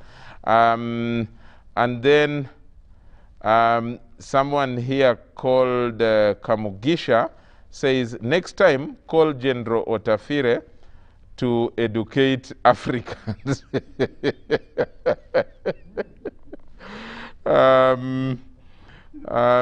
That's okay. General will definitely come. We will invite him. Okay, someone is complaining the microphone was not very fine, but that has been sorted. I think we need, Professor, I now need to bring you. Professor Gobi, we have run out of time, but we can still ask the question so that then the panelists here can respond to them in 1 minute each, and we close down.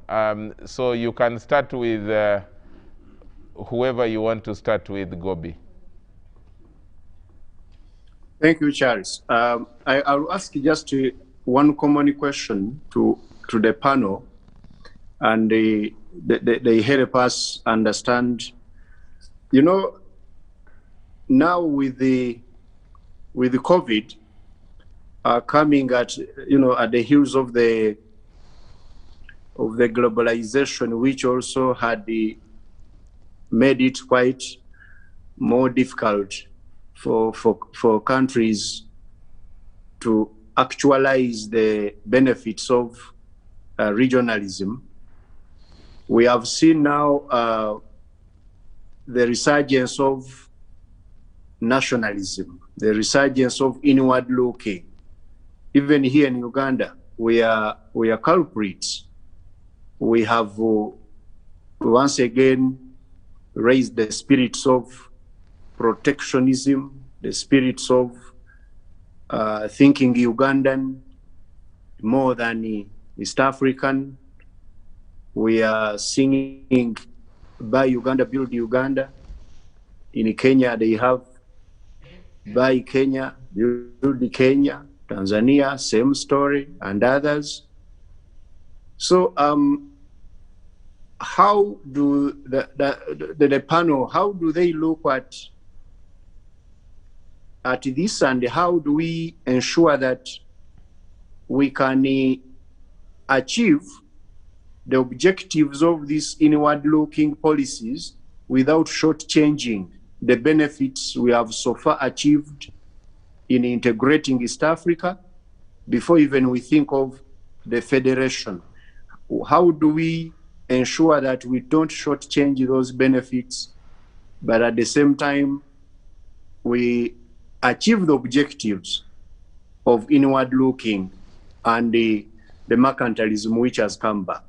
Okay, I will maybe now, thanks Gobi, I will request that Sarah is the one who starts with that, but for Musime, I think I needed Musime to just wrap up in 1 minute by telling us what is now going to be the process after the collection of the views.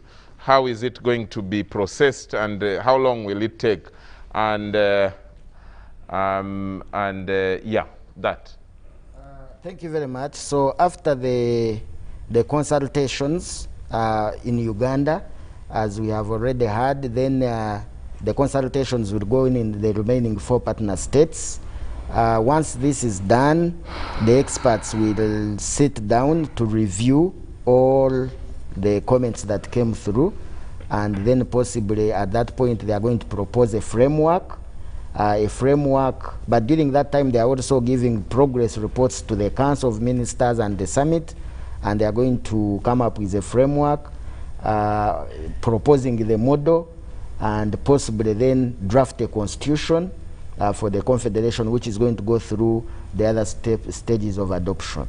But let me quickly mention that that our anticipation is that this ultimately is going to fasten the prosperity of this community, basically on 4 or 5 fronts. One, that we expect that once this is done and already progressing, the perfection of the already existing entrepreneurial base, the perfection or increment of our already customer base, because this community increased in terms of number, we are really certain that we have enough customer base. Then we are progressing as a community in terms of infrastructure, because all these things are interlinked in terms of bringing prosperity, but also to fasten and strengthen the strategic security for the community, but also, most importantly, fraternal relations that exist within the community, without forgetting that ultimately, once we have this confederation, then our ability for reciprocal ties, because we shall be negotiating as, or we shall have a unified voice as a community to deal with the non-community members, especially the outside world. Our voice, our unity, our reciprocal demand is likely to be much, much stronger and unwavering, in comparison with what we have today. Okay. Thank you very much. Thanks so much, Musime. Someone called Job has been pushing that. Charles, you didn't read my question. I said, do we truly have any choice to delay integration at a time when multilateralism is adversely taking us back to neocolonialism? And this is someone from Nansana municipality called Job Richard. Thanks, Job, for the question. Sorry about missing it. Sarah, starting with the question by Gobi, as we wind up, and also make your final comment way forward. Okay, if you look at the East African market, it forms 5.71% of the world population, and this is about 464.6 million people. The customers, the number of East Africans with the purchasing power are 146 million people. This is a very big market that no political leader should seek to undermine or destabilize. And maybe the people need to raise the stakes against the leaders who are draining the East African integration process, because we cannot be in any better arrangement in terms of inter and intrastate trade and other related benefits. The same inter and intra-East Africa trade has been able to help the citizens of East Africa to mitigate this, but also safeguard against the adverse or challenges that we are experiencing as a community or as the East African people. What we need to do is to make sure that as the consultations go on, for example, the draft constitution is set to be adopted in 2023, there must be processes that focus on how do we harmonize policies, harmonize practices, and also harmonize the political systems. Because there are some issues that exist that cannot allow a federation to take place. So this process should also be used to harmonize those challenges, policies, practices, as well as systems. But my call to the viewers and all the people of East Africa is that this is the way to go, and we should all give it our best shot. Thank you so much, Sarah. Professor. Thank you very much. The time seems to be short. I wish it was another hour to go. let me. I'll definitely invite you after especially after the process of consultation is done. Let me say this, that President Museveni, Yoweri Museveni, is the one guiding the process. This process of constitution making, which we are undergoing. So he was authorized by the summit to guide the process. Okay. And he's doing whatever it takes to make sure that we are on course, despite COVID and so on and so forth. That's the first one.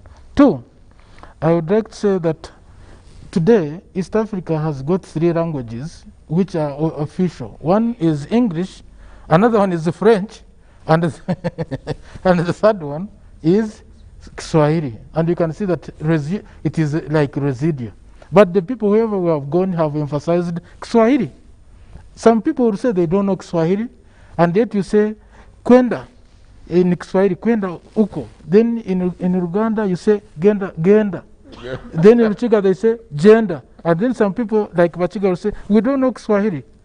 Well, then you said the same word. See, everybody will understand. Say, if you said that to a dog or a cow, it would understand over time that kwenda is gender, gender, and it will go.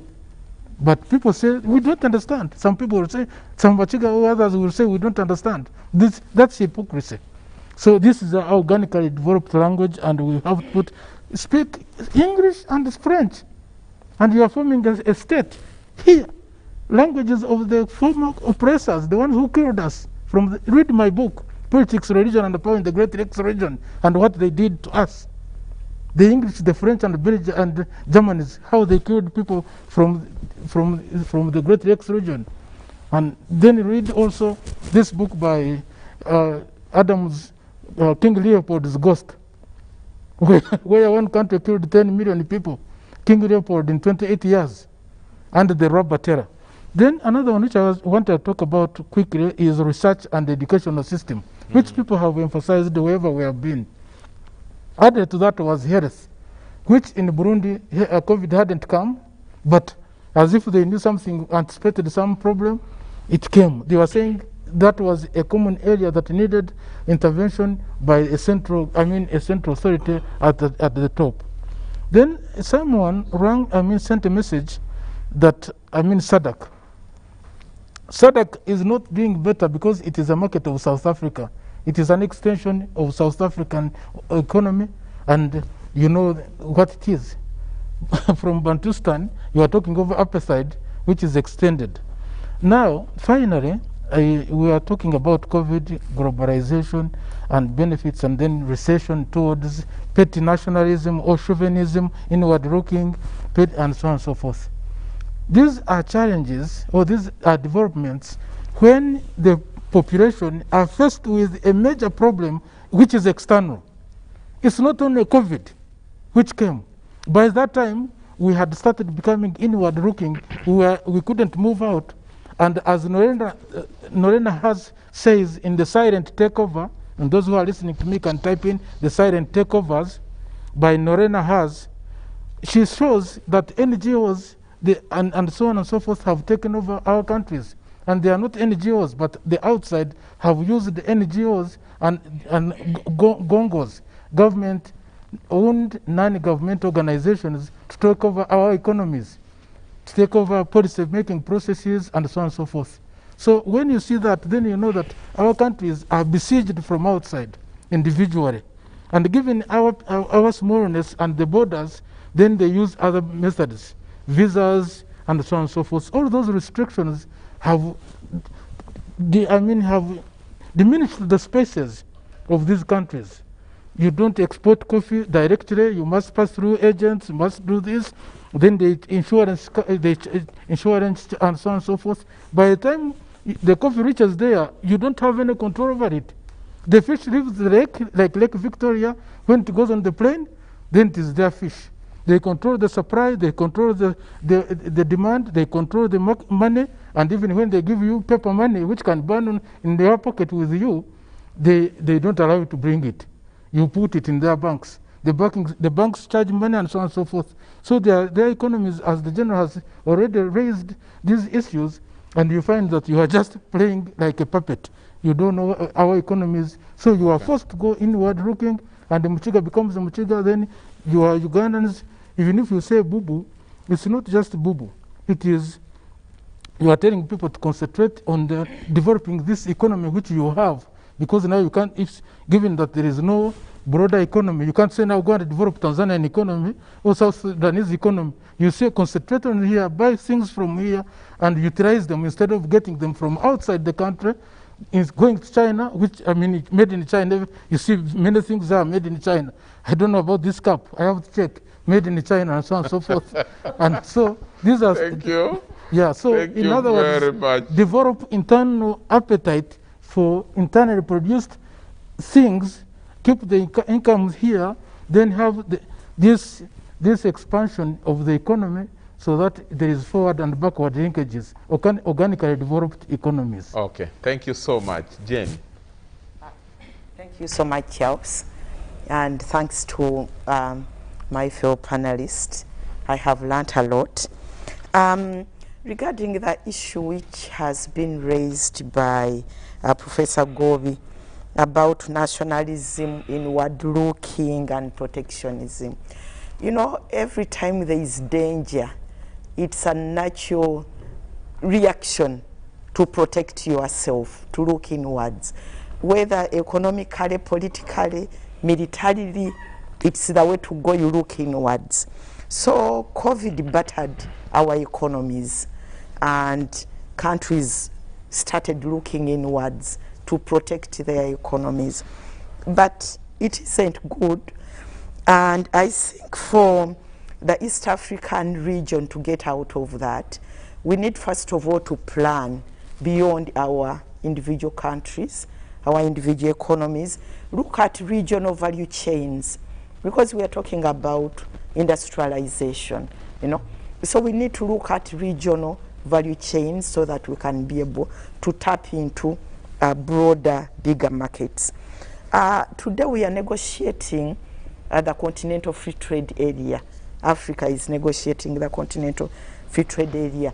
And there is what they call, what is being pushed, Made in Africa. This is what Professor here is alluding to also, Made in Africa, so that we, at least we can be able to industrialize and be able to trade among ourselves. So these are initiatives which we need to understand, which we need to promote.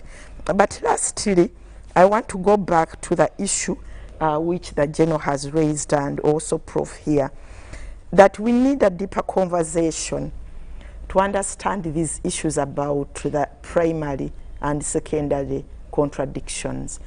The primary contradiction where we concentrate on is where, for example, you put grasshoppers in a bottle and the grasshoppers start eating themselves, yet the person who has put them in the bottle is waiting to eat them up, you know. And this is what we are doing when it comes to the economy. There is what they call neoliberalism and the empire. The empire outside there, those are the developed countries, Europe, US. They are waiting to grab. And this is what the General was saying, you know, that when you look at their policies, the agreements they push on us, we are supposed to be exporting raw materials, you know. Those are the jobs, you know, without any backward and forward linkages. And that's why we don't have jobs.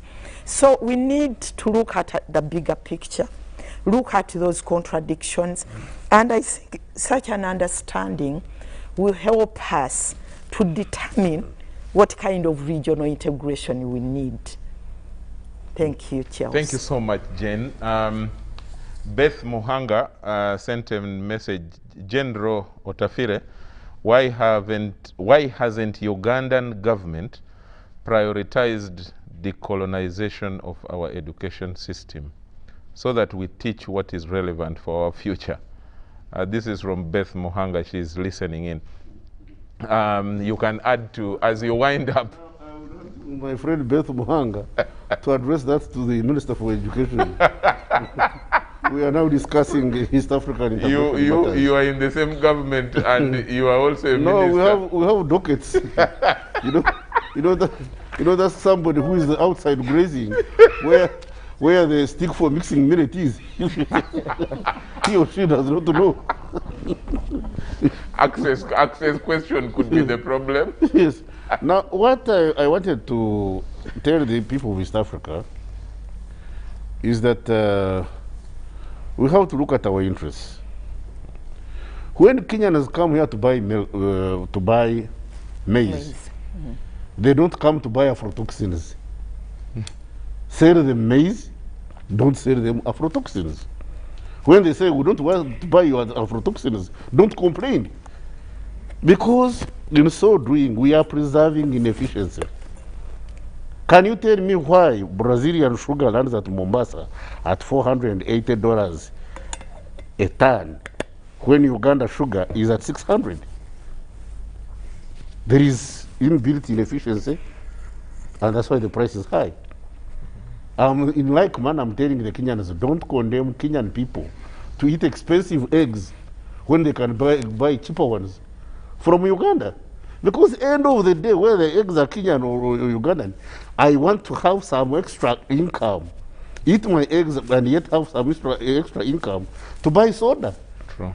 Why do you condemn a Kenyan to expensive milk when we can get cheap milk from Uganda? Or why do you condemn a Ugandan to expensive soap when I can bring in Kenyan soap, which is much cheaper?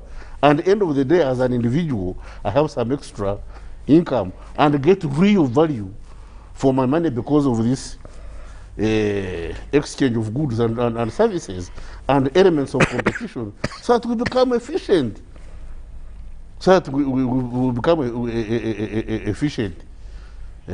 So we say, oh, retaliate, Kenya has refused. No. Efficiency will cause, the market will respond to how efficiently you are producing. Look at the power we are producing at Ujagari. If we are producing expensive electricity, our industrial goods will remain uncompetitive. So we have solved the Bujagar problem. And solving the Bujagar problem, we have solved the problems of these fellows who do that agreement, that lopsided agreement, and tackle issues of corruption. You know, this is the... we have to clean our house before we start looking at the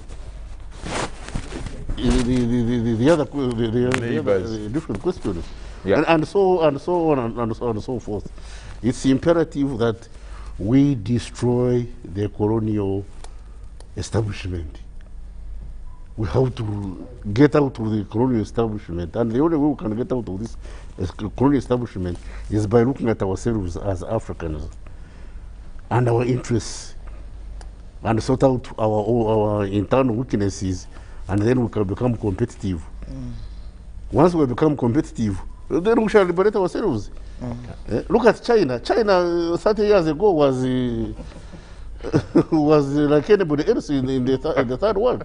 Up to now, they still think they are still a third world country. Yeah. I know third world countries which have nuclear weapons. You know? So, this is... And US is not happy about that. No, that one I didn't say. Yeah. Okay. You are the one who said it. So,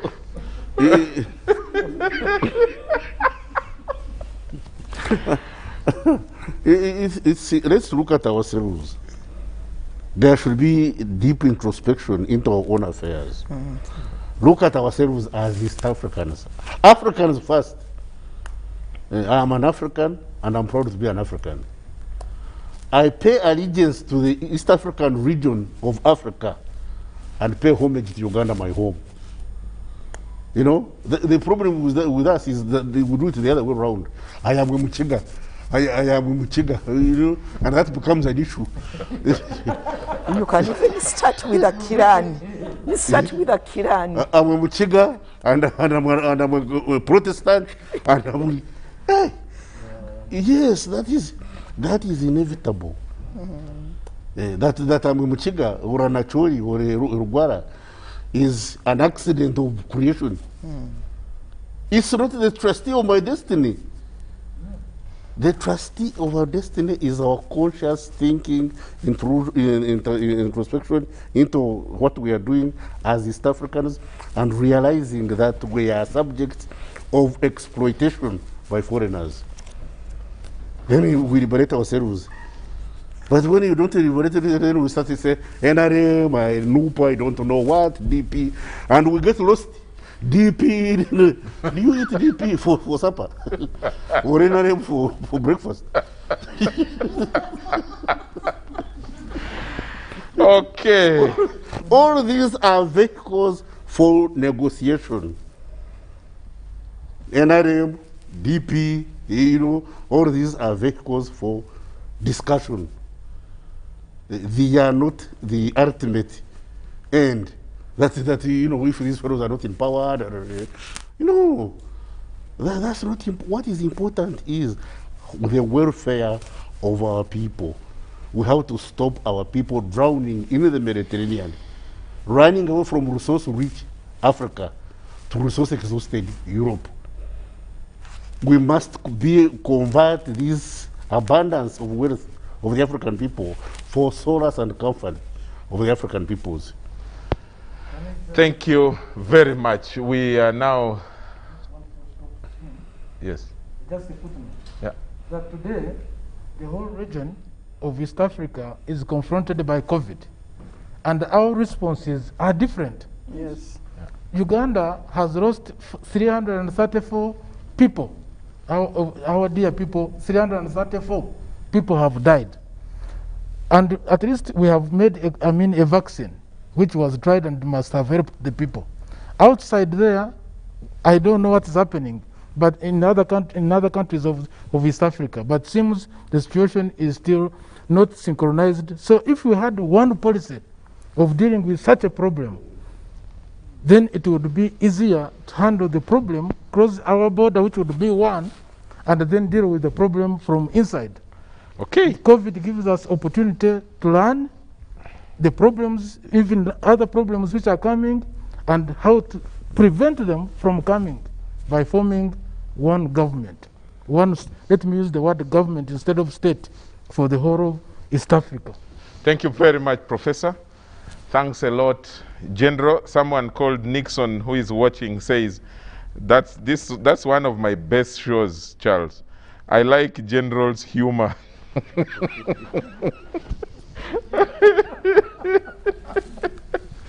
Thank you so much, Honorable General Tafire, Minister in charge of East African Community Affairs, and thanks for coming.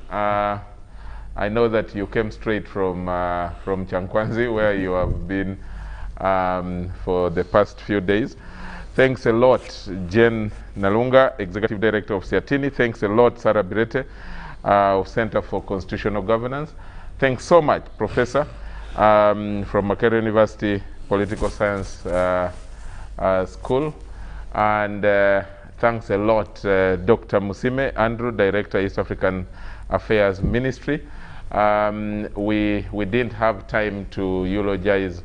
We are talking East Africa. We lost Honorable Matthias Kasamba, the MP for one of the legislators for the IALA.